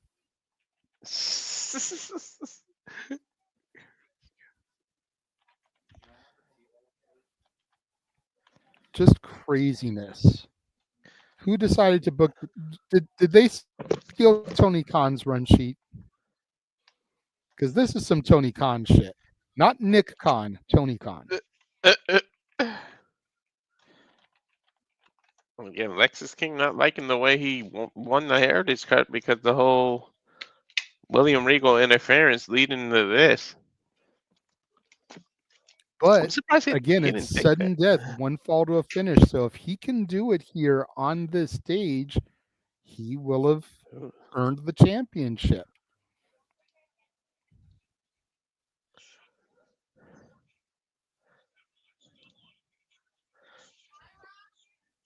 I didn't think that he would be a stand-up guy based on the way he was. It's all an act, good sir. It's all an act. Right? But is he trying to prove himself something to himself or to Regal? Yes.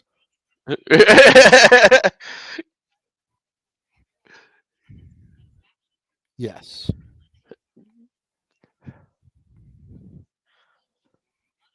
And how do you feel about WWE keeping Regal away from his own son? Do you like that they didn't pair them two up, or is it like the cat's out of the bag? Like, why not just?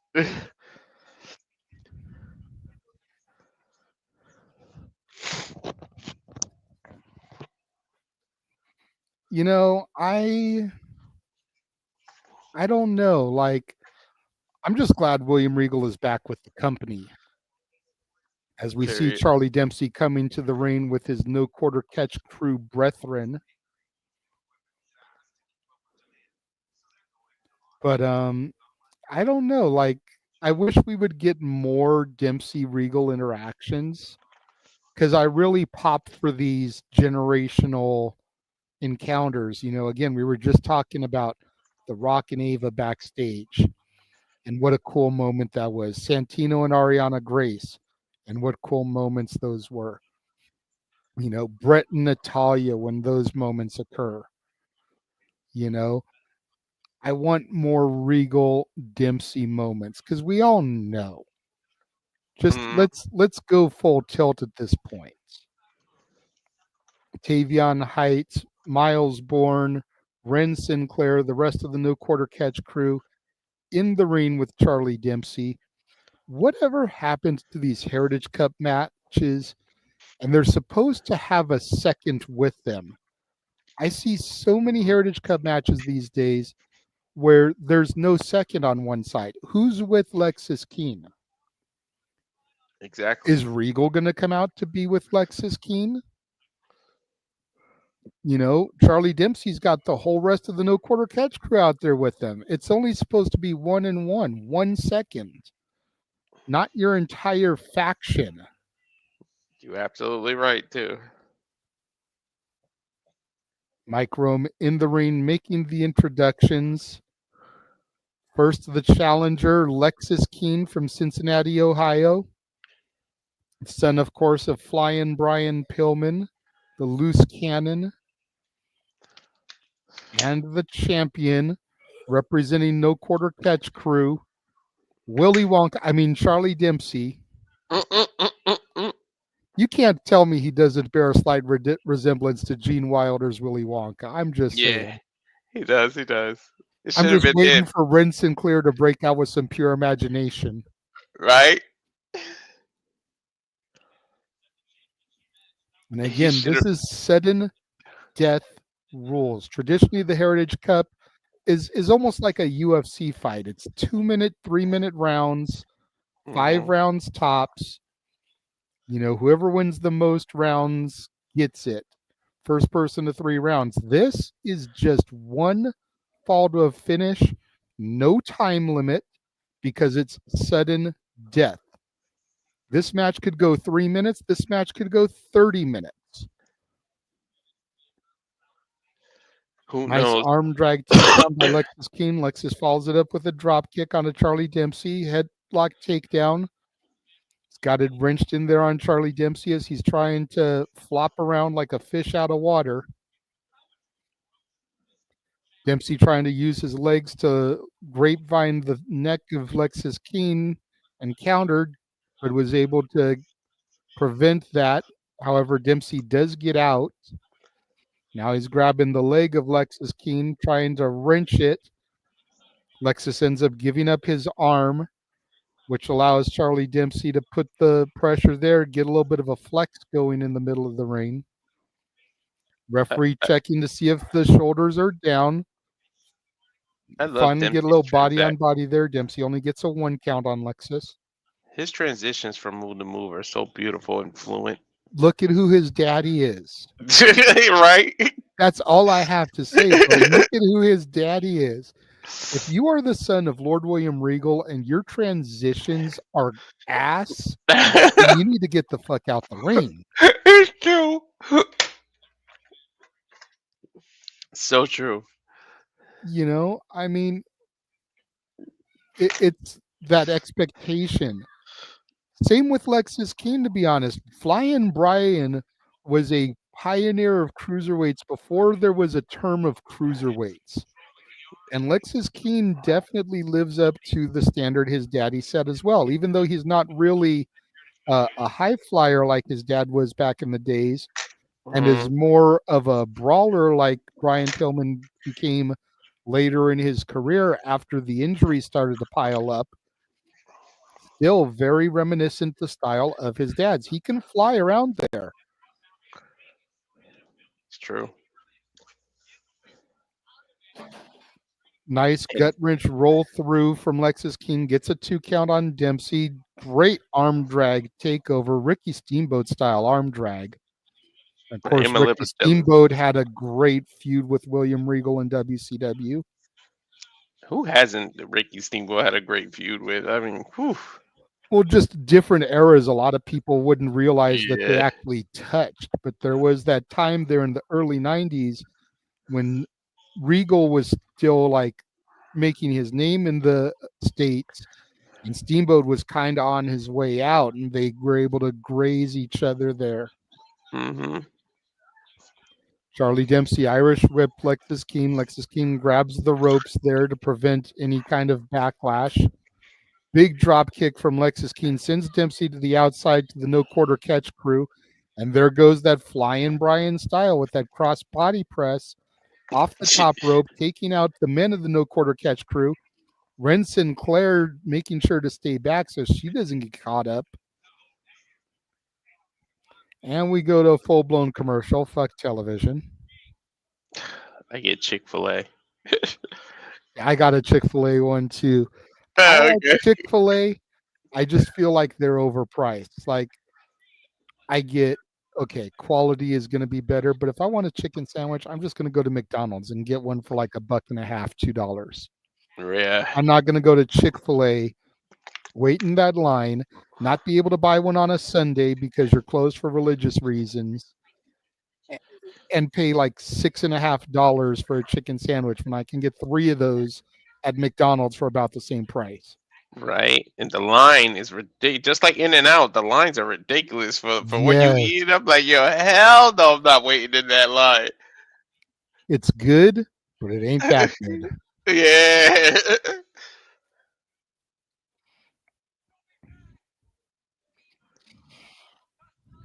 What is everybody thinking of the show here so far from the Shrine Auditorium? New Year's Evil, first NXT of 2025. Start sounding off in the chat room, guys. Commercials notwithstanding, I'm enjoying the hell out of this show. You know, we had a very dominant first hour from the women. The men are having a strong showing so far here with this Heritage Cup match. Still got the triple threat for the world title. Still got The Rock to come to the ring and do his thing. And who knows what else may happen, because we've still got at least 45 minutes of television time. Right? And NXT occasionally does do a little bit of an overrun. It's true. I agree with what James says here.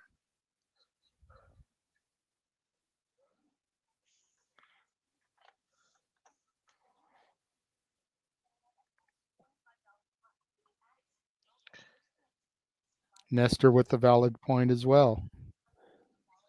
When did we ever think we would say the words that The Rock is in NXT? Never. But then again, last year we also said that John Cena, Cody Rhodes, and The Undertaker were in NXT. When did we ever think we'd say that? That's true. That just shows the way that Triple H wants to present NXT. He wants them to be that third brand. He wants them to be taken seriously.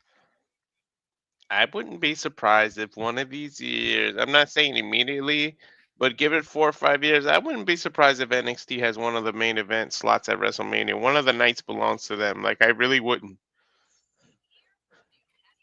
Instead of doing a 2-night, do a 3-night. Maybe, or however you fit it in, or some kind of major role. At least the opener of the night, something. NXT is going to be on WrestleMania, not just its own little weekend. I agree.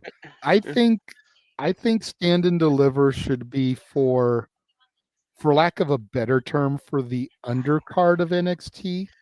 And I think the NXT Championship and the NXT Women's Championship should be defended on WrestleMania, one on each night. Exactly. Yeah. We're back now to full combat, full action here. Charlie Dempsey just laying it into Lexis Keane here. Got the arm wrenched, getting that wrist control.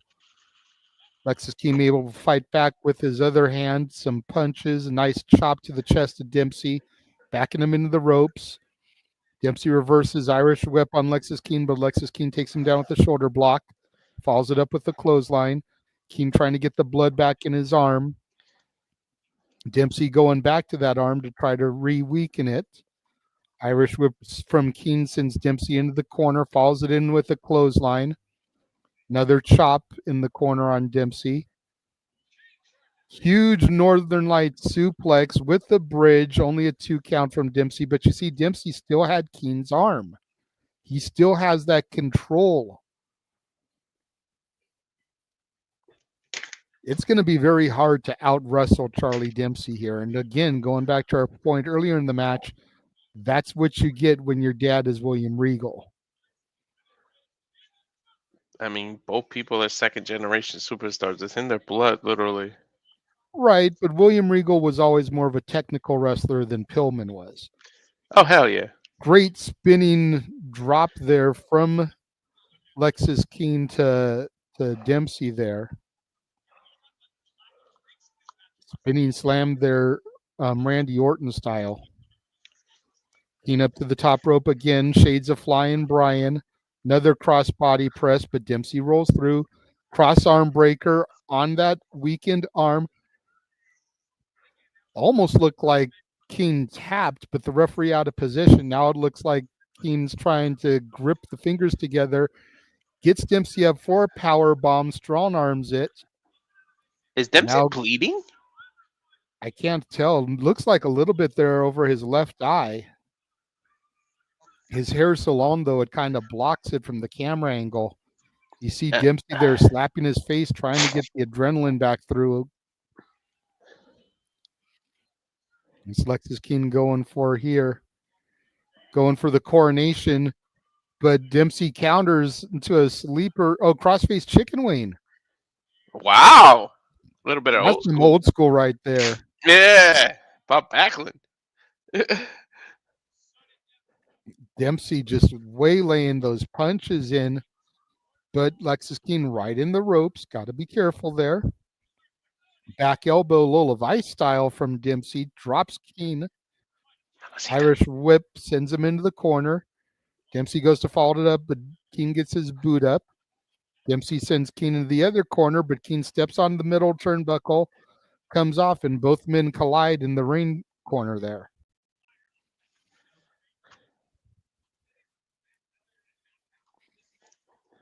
Dempsey going in. Nice backslide. Gets the one, gets a two. King rolls out of it. Bouncing off the rope. Dempsey goes for a leapfrog, but he doesn't get over King's head right into the groin of Dempsey. I don't know if that was intentional or not. Got to be careful we don't get a disqualification here. King has Dempsey set up, hits the coronation, hooks the leg. 1, 2, 3. King has done it officially now. Is your new NXT Heritage Cup champion. Wow. But I think, Walter, there's going to still be some controversy because of that low blow. Yeah. Whether it was intentional or not, I think there's going to be some kind of story there because Lexis King nailed Charlie Dempsey in the groin, and that ultimately is what was able to allow the coronation. Look at this again. Go for the leapfrog, but King's head right into the junk. Coronation drops Dempsey for the 1, 2, 3. I mean, you can claim accidental, but who knows, to be honest.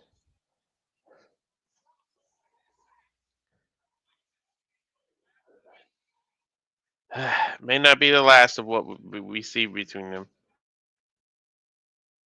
Backstage now, Fallon, Henley, and Stephanie Vaquer, your new number 1 contender to the North American champion.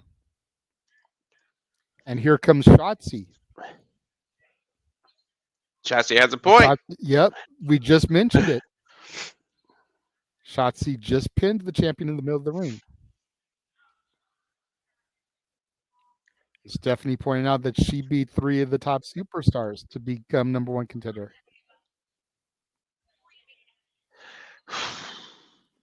I think I'll turn that Fallon to a triple suggests threat too. that they figure it out and she'll face the winner. Oh, okay. Whew. So looks like next week on NXT, it'll be Shotzi Blackheart versus Stephanie Vaquer. Winner gets Fallon Henley. I'm here for that shit. Joe Tessitore in the crowd. The new voice of SmackDown.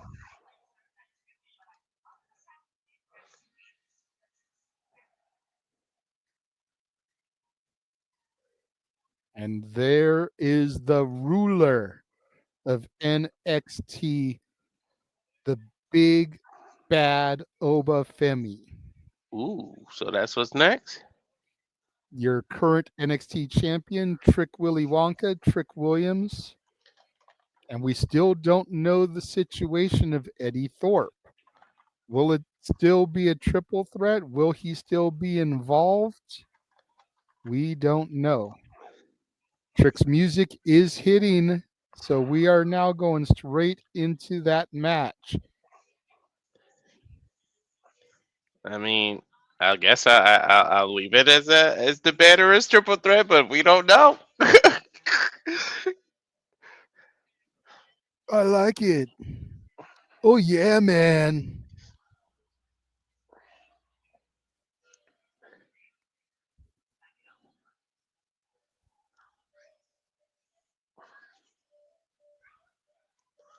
Uh-huh.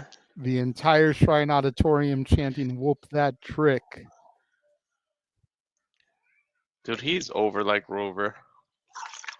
Very much so. Very much so. You could just tell when somebody has star written all over him. He really does have star written all over him.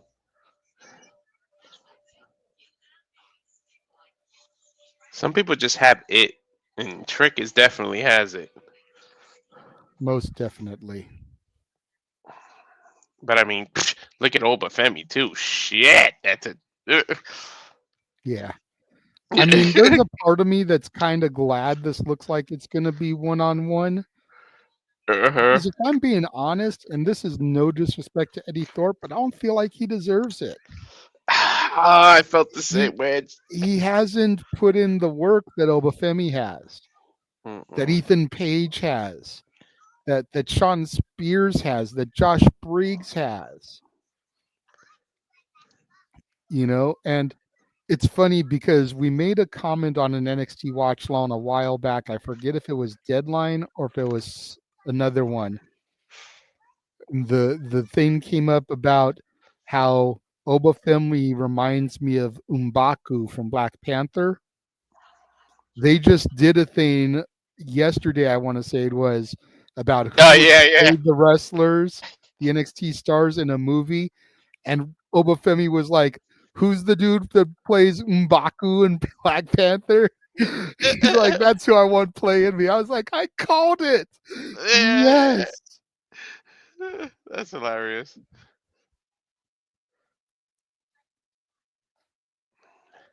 Oh my god. Dude, now that you put that in the ether, you imagine if Ava really did add her dad to this. What the? It would be hilarious. I mean, and again, John Cena wants number 17. Why can't it be the NXT championship? Hey, right? I bet you if Cena won the NXT title, all of a sudden they would treat it like a world title. Yep.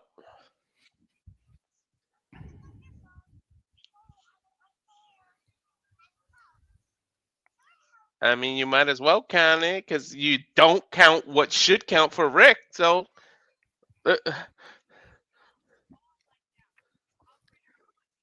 See Obafemi pacing backstage.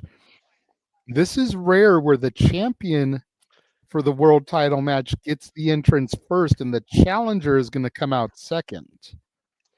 yeah. Traditionally, the challenger comes out first and the champion comes out second. Mm-hmm.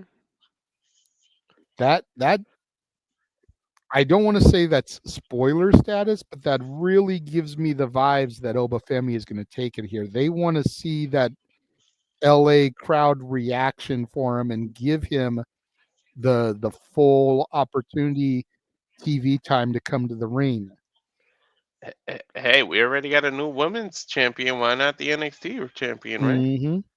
And you figure they've got however many people are in the shrine, 5,000 capacity, record 6,300 chanting "Whoop that trick" right now while we wait for the ruler. Mm-hmm.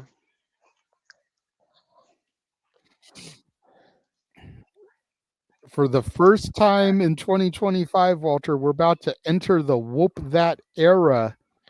But when this match is over, will we still be residing in the Whoop That era, or will there be a new ruler in NXT?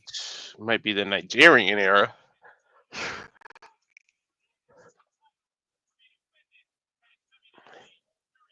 God, this dude is just a monster.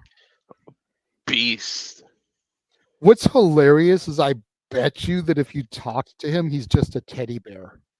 I But bet. he looks like the type of dude you would not want to meet in a lit alley, let alone a dark alley. Oh my god. But I would bet money that if you talked to him and you got to know him, dude's just like a teddy bear. I'm putting it out here right now. If they ever had put Brock in NXT and put Oba versus Brock, I don't give a damn what arena they booking it. I'm buying a ticket. I don't give two shits. Do you think they do the traditional ring collapse spot with those two? Yeah, they're gonna do that. But just think, oh my god, what a beast of a match that would be.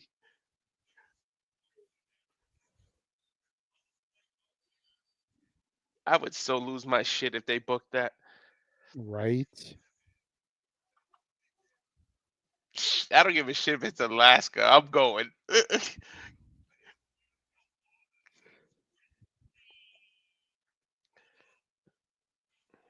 Still wondering what's happening as far as Eddie Thorpe goes as well. Both men jaw jacking. I'm hoping it's a one-on-one, to be honest. I am gonna go ahead and make this joke here, and I hope that I don't get, lashed out for it. But leave it to Los Angeles to have black on black crime in the middle of the rain. Right? Just saying. It's true. Our main event bout for the evening for the NXT World Heavyweight Championship, the challenger, the ruler, the Nigerian monster, 310 pounds, Oba Femi.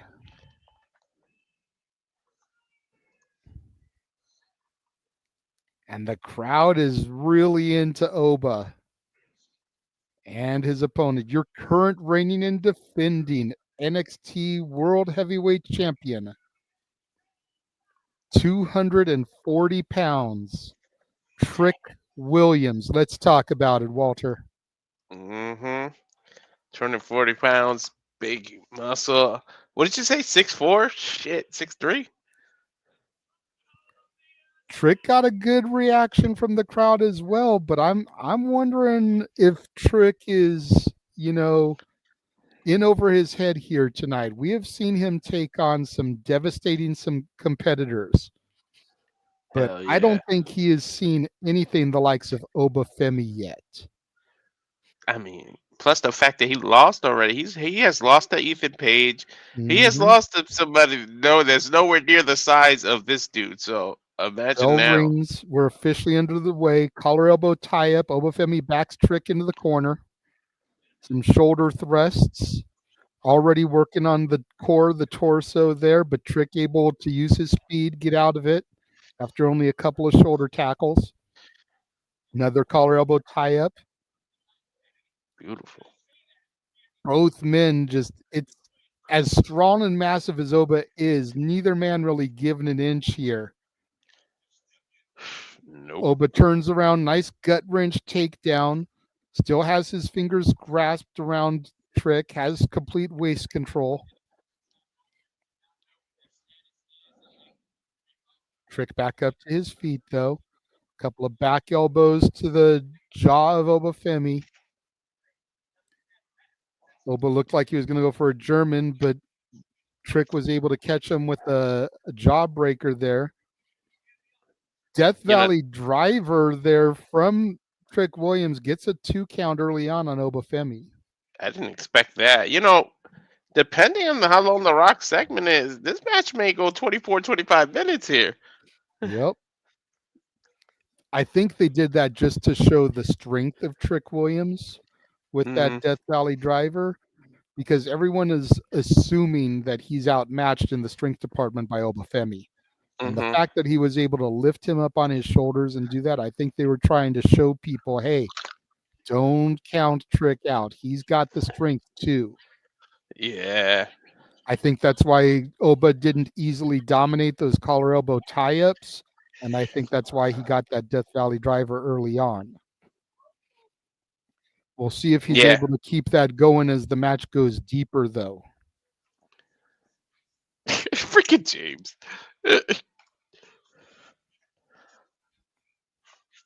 But James, do you really think they're going to switch both world titles on the same show? Like, we've already had the NXT women's title change hands.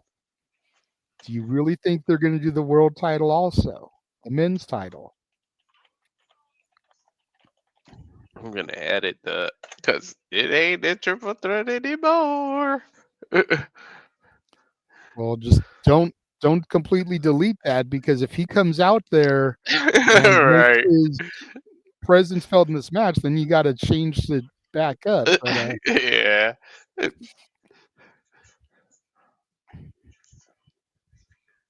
Dude, even in that picture, he looked crazy. Like,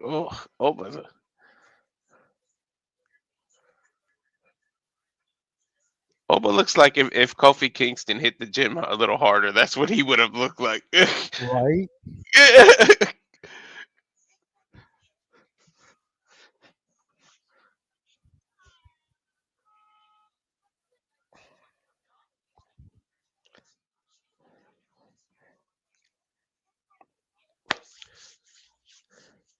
Oba may have to carry the NXT division into the next era, and I would keep Trick in NXT right now. I understand that what he's doing and everything. I think he's like a year away from the main roster. I wouldn't rush it. Yeah, there's still some stuff I see with Trick where he seems too sloppy for the main roster. Yeah. He gets too carried away. He gets in there and he gets excited and he starts throwing those punches and some of it just looks really sloppy. And if you're going to be in the ring and potentially go to toe go toe to toe with guys like Finn Balor, Drew McIntyre, AJ Styles, you need to be a lot sharper. Hell yeah.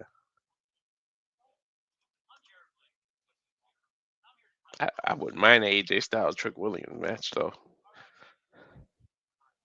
Definitely. You know what? I wouldn't mind. You know what? Let's bring AJ to NXT. Let him have a little run. He skipped it already, but he's at that stage where he can give back. Definitely. I mean, we've seen the Good Brothers down there, Gallows and Anderson. So why not AJ too? We saw Meechin down there. Yeah. Everybody from the OC has been down there except for AJ. Mm-hmm.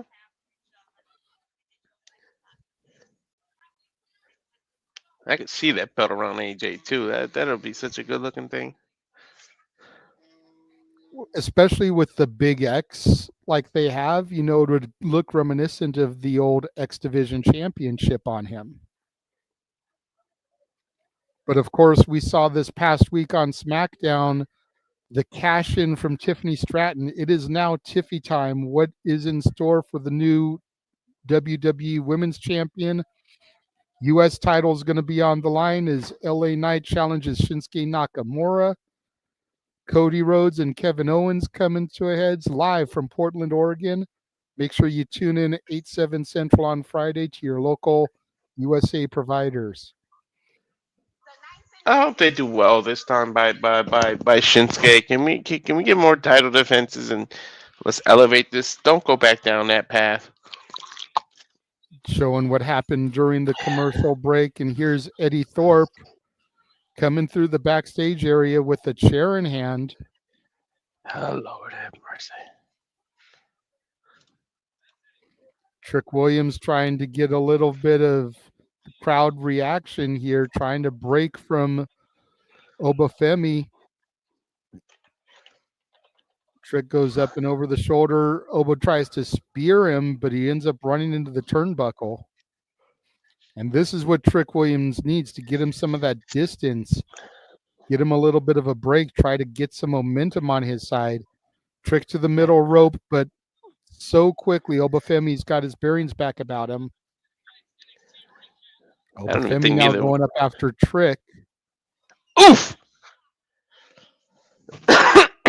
Bookend Uranagi off the middle rope there. Trick gets a 2 count on Femi. Take a look at this again. Did you hear Booker T's reaction? No. I can barely hear the commentary. I'm going to have to watch it back later with the actual real commentary. Both men trading punches now in the center of the ring. And for as much as Trick is getting some offense, it just seems like with each punch, Oba takes him back down a couple notches. Punt kick, but Oba comes back up with a shorter tackle. Trick with a clothesline. Damn. These two gentlemen playing a game of anything you can do, I can do better right now in the center of the ring. Trick ducks the clothesline. Jumping neck breaker drops Femi. Huge scoop slam from Trick Williams. Takes Femi back down to the mat. Irish whip. Flapjack from Trick to Femi and a kip up.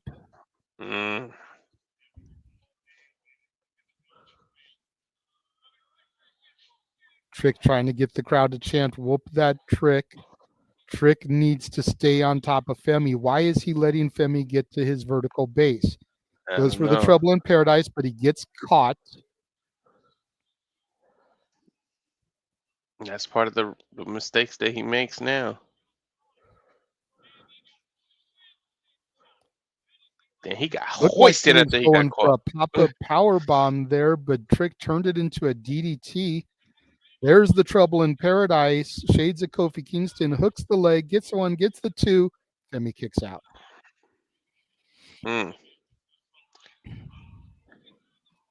Trick shaking his head. Nah, it's not over. It's not done yet. Look again at that trouble in paradise.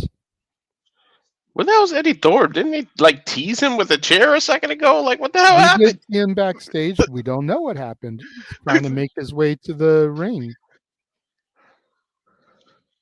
Trick came charging in, but a European uppercut from Femi just dropped Trick like a bad habit. Hell yeah. Huge sit-down powerbomb by Femi. Gets the one, gets the two. And there's Eddie Thorpe pulling the referee out to break up the 3 count. Change the ticker now to make it a triple threat again there, Walter. I did. Eddie Thorpe starting to come in. Femi brings Thorpe in the hard way. Big boot drops Thorpe. Poor Thorpe. I feel like fist drops Thorpe. He's really just a fall guy. Irish whip. Huge spine buster onto Eddie Thorpe.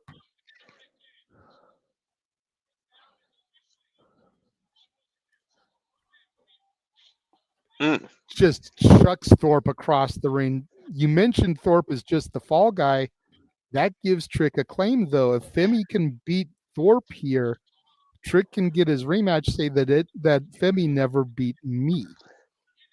Trick That's knee, true. Trick shot, 2, Femi kicks out. And we know, Trick doesn't have the greatest record when he defends this title in multi-man matches. Just saying. He does not. He lost the belt to Ethan Page in a multi-man match. Exactly. And wasn't even decided in the pinfall. In fact, he gave Ethan Page the victory. Yep. Oh, Jesus. Trick Williams went right after Femi. Femi stepped over it. Powerbomb from Femi to Trick. And we have a brand new NXT World Heavyweight Champion in Femi. Holy shit, who can stop that guy? Ain't no claim that Trick can make because he got pinned. Yeah, he was the one that took the pinfall. Dude, look at Brock Lesnar guy in the crowd. Oh my god.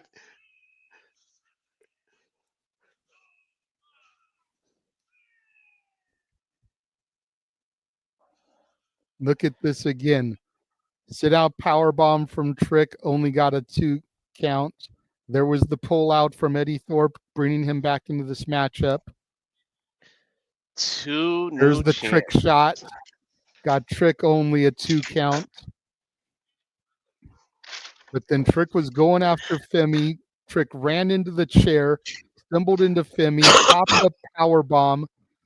Femi hooks the leg, got the 1, got the 2, got the 3 count. Ladies and gentlemen, the Whoop That era is over. There is a brand new ruler of NXT. And you see both Giulia and Femi on top of the ramp. Your new champions, the new era of NXT. My NXT. NXT has a new era with 2 chips. This is kind of cool. You can't deny, those NXT deniers can't deny it anymore, man. And Walter, we're not done. The most electrifying man in all of entertainment is coming up next when we return from this commercial break. I wonder what it is.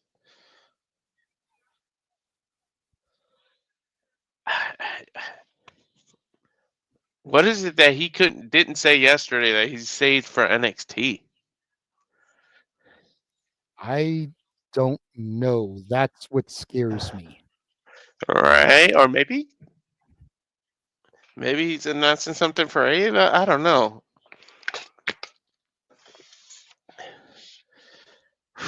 Well, I mean, remember last night we didn't really see The Rock. We saw Dwayne Mm-hmm. Johnson.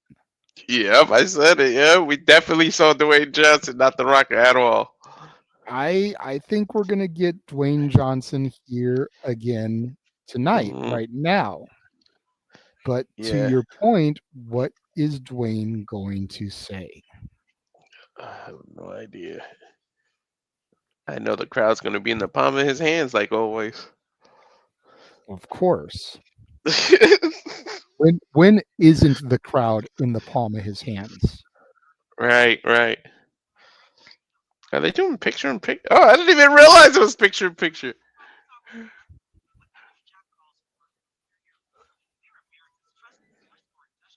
Can't really see. It looks like Oba's like in gorilla or something. I can't really tell.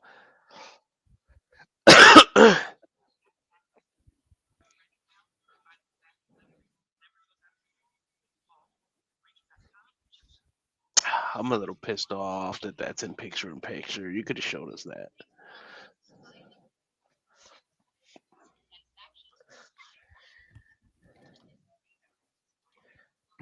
$20.25 and the freaking Rock is still on our TV.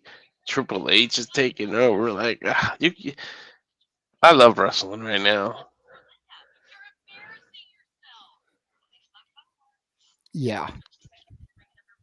There was a moment I was afraid for like new eras and like what's gonna happen. I was like, oh. Then the dominoes started falling with the certain somebody leaving and having to retire and all that, and it's like that was the first domino piece, and we're getting Mm, here, and I love it. I freaking love it,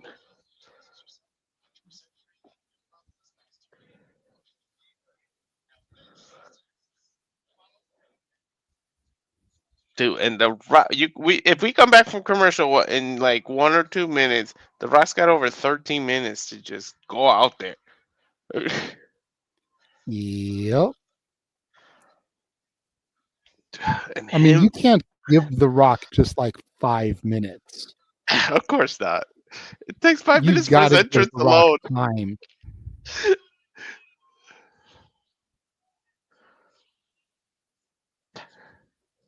Rock and Roman, both their entrances take 5-10 minutes alone. Legit.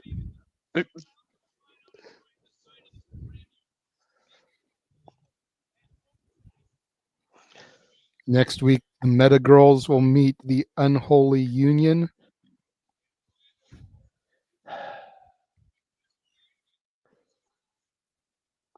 I thought they were going to separate themselves from the meta.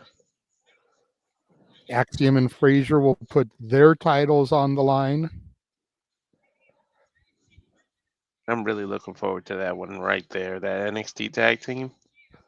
Mm-hmm.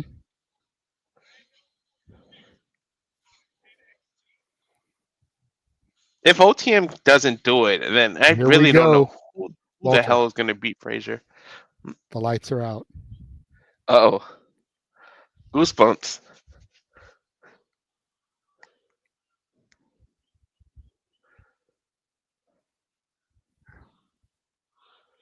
Holy shit. On NXT, our brand, Jay, Mm-hmm. The Rock. Like, it's fucking nuts. The anticipation. I love how they made this NXT feel just as big.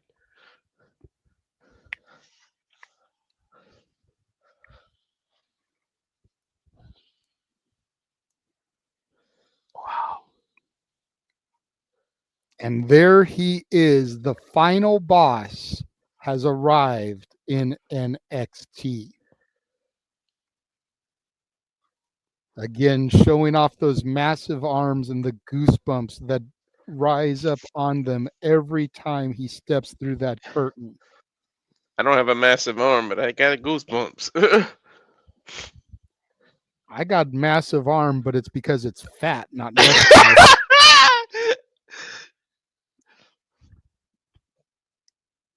It's the one part of me that never got fat in the arms. Not an exercise, not a working out. Damn it.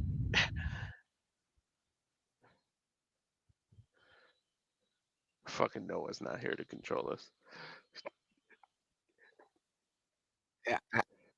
You know what? Noah was here last night for Raw. This is our brand. This is our moment. Damn it. We Yeah, deserve this. that's true. Oh my Pro God. wrestling is real t-shirt on that kid. I love it.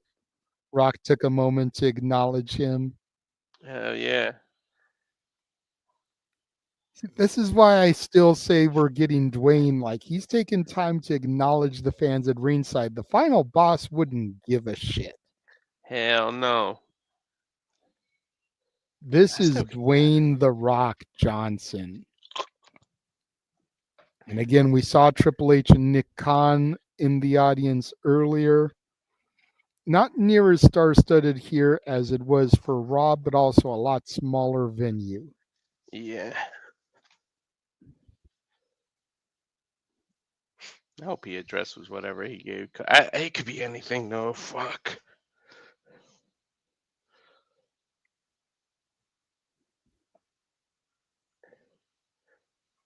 Think about it, dude. After the cold open yesterday and Triple H welcoming us to the new era of Raw, who was the first man we saw? The The Rock. Rock. Who's the last man we're seeing on NXT tonight? The Rock. The Rock. That's crazy. Almost makes me wonder if he'll be at SmackDown just to wrap the week up because of how huge this week is for WWE. Right? Dude, I announce wouldn't something. push it because these two shows were both in LA. He has a house in LA. He was at the Golden Globes Sunday night, took his daughter, Ava, to the red carpet for the Golden Globes, having that bonding with his eldest baby girl. And then there he was for Raw. Here he is tonight.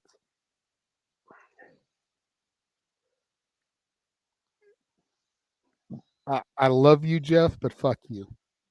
Why? What'd Jeff say? I didn't even see. No, I just he's Oh, because there. he's there. He's there. Yeah, This is my brand. This is your brand. yeah. The rest of the team still haven't completely caught up and acknowledged this as their brand. They're still like, well, it's not the black and gold era. Nothing will beat the black and gold era.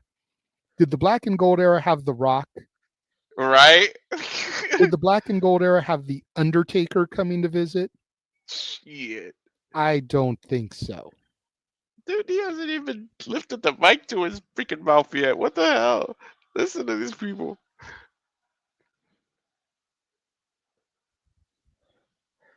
I'm almost hoping it's something new for NXT, like some kind of new show or something.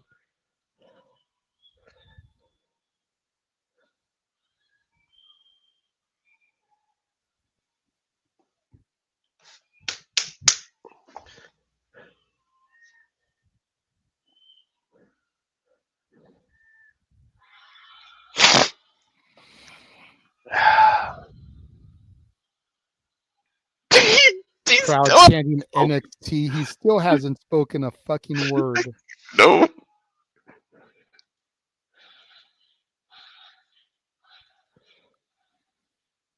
Giving us a little tee-hoo. I ain't gonna scream it like he does.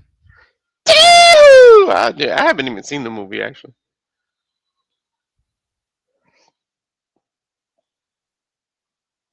He's got Yeah, the- chills all over his body. And it's crazy.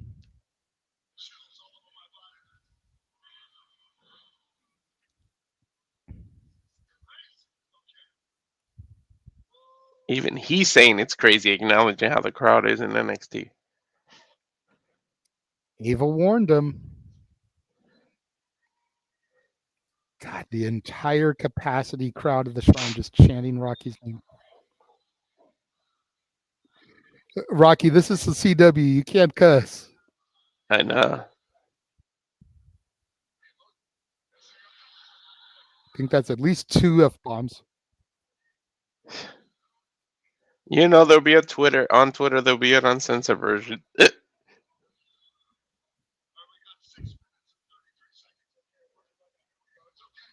Roxanne, he's got a lot of nicknames. The People's Champ, most electrifying man in all of entertainment, Somebody actually told him a timer. sexiest man alive.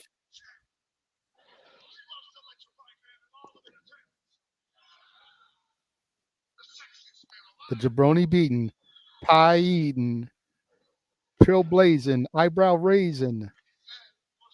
The final boss, the People's Champ, The Rock.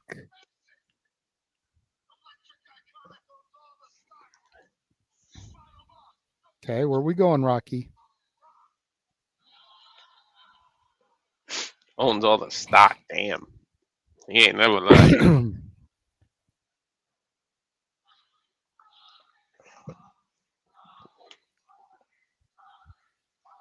Rock wants our help with something.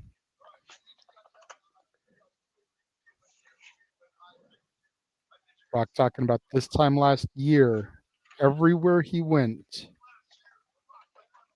he had the same thing. Why are you so mean to Cody? Don't be mean to Cody. Cody has to finish his story. Don't be mean to Cody. 1 year later, last night on Netflix, amazing night, electrifying night, a historic night. Last night, The Rock wanted to give props to Cody, give him his flowers.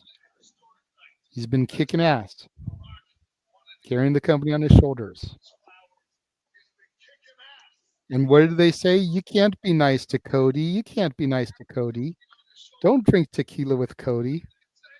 For fuck's sakes. He got a point. At the end of the day,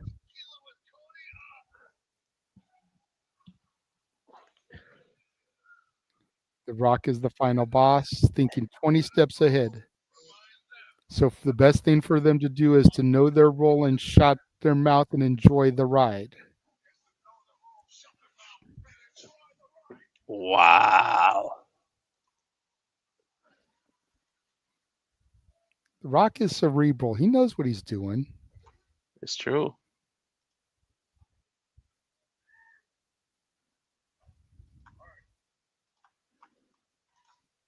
That $1 million smile.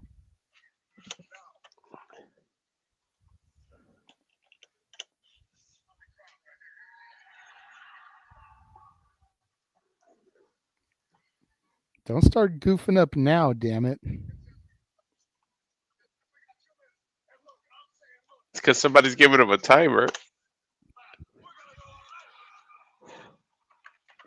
Rock says that they're telling him we got about 2 minutes left. He says, fuck that. We're going all night.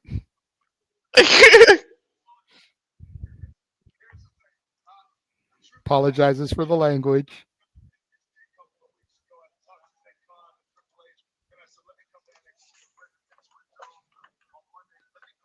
Rock says he knew a couple weeks ago he was coming to NXT.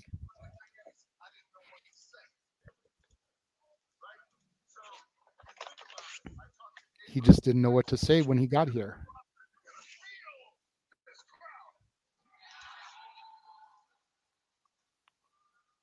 Says he talked to Ava. She said, you're going to go out there. You're going to feel this crowd.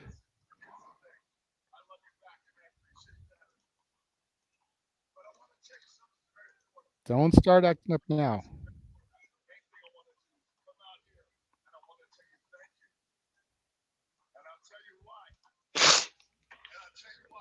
Is going to let the crowd inform him about what to say.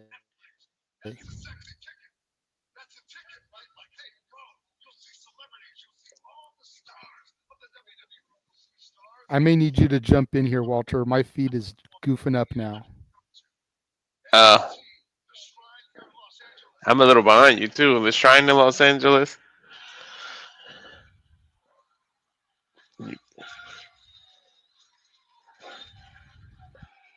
Dude, the crowd is giving it to him too. NXT. NXT.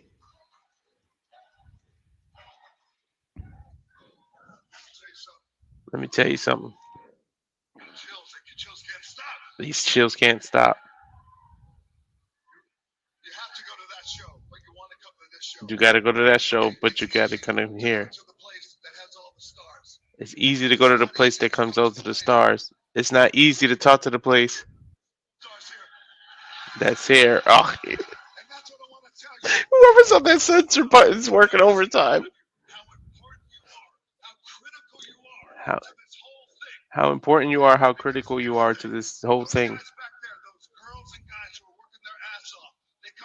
Guys and girls in the back working their ass off, working 3 years, and then they'll end up in the main event of WrestleMania. Wow, he's putting the NXT talent over.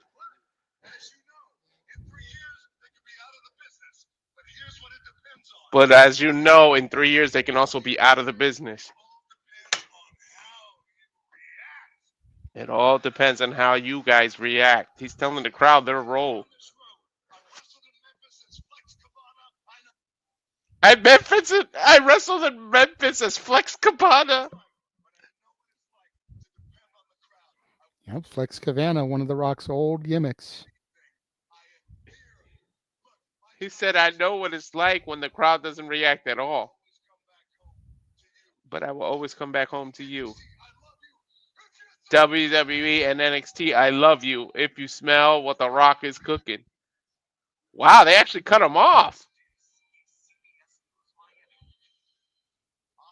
Ah, boo, they cut The Rock off.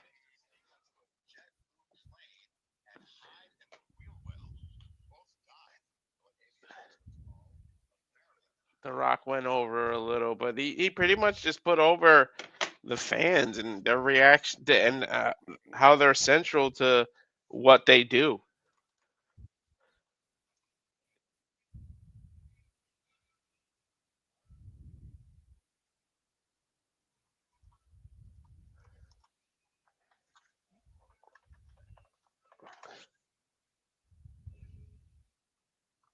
Wow. I mean, he's not wrong.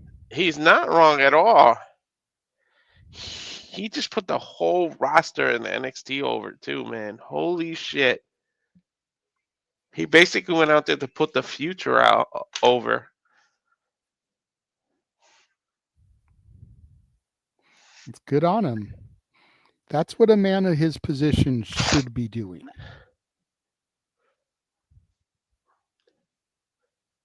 He echoed my sentiments. He said most of those people in the back within 3 years will probably be main eventing WrestleMania. That's crazy.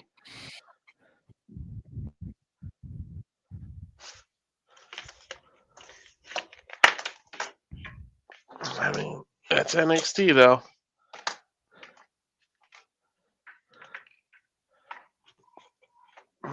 So that's it, JJ. NXT, The Rock put over the rest of the roster there. I got chills. NXT's our brand. We get the future showing up. I can't wait. Same. Yeah. You get.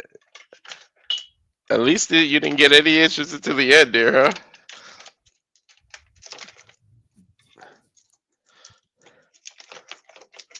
What's that? You didn't get any issues until the end, huh? Fucking technology. Yeah, I'm getting issues now. Like, I freaking lost the feed. You're choppy as hell. I don't know if it's me or if it's you. I don't know. At least it carried through for the majority of the show. Yeah, exactly.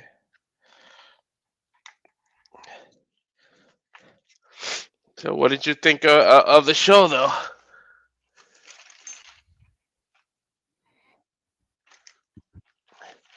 The fact that we're in this completely new era, it's amazing, right? We got 2 new champions with Giulia. We got Oba Femi carrying NXT into the future. The future's looking also bright with them. NXT is in good hands. Triple H and Shawn Michaels could have not hoped for anything better. But yeah, that's going to do it here for the Simply Reliable Studios. Have you loaded the new trailer, right? We might as well show the people the trailer and then get on out of here. I did. Sounds good. All right, let's get in there. All right, this is what you can catch coming up on the Simply Reliable Studios. Stay tuned. And now for a taste of things to come.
I guess he referred, but thank you again for everybody who's turning off. And yes, that's what we bring to you.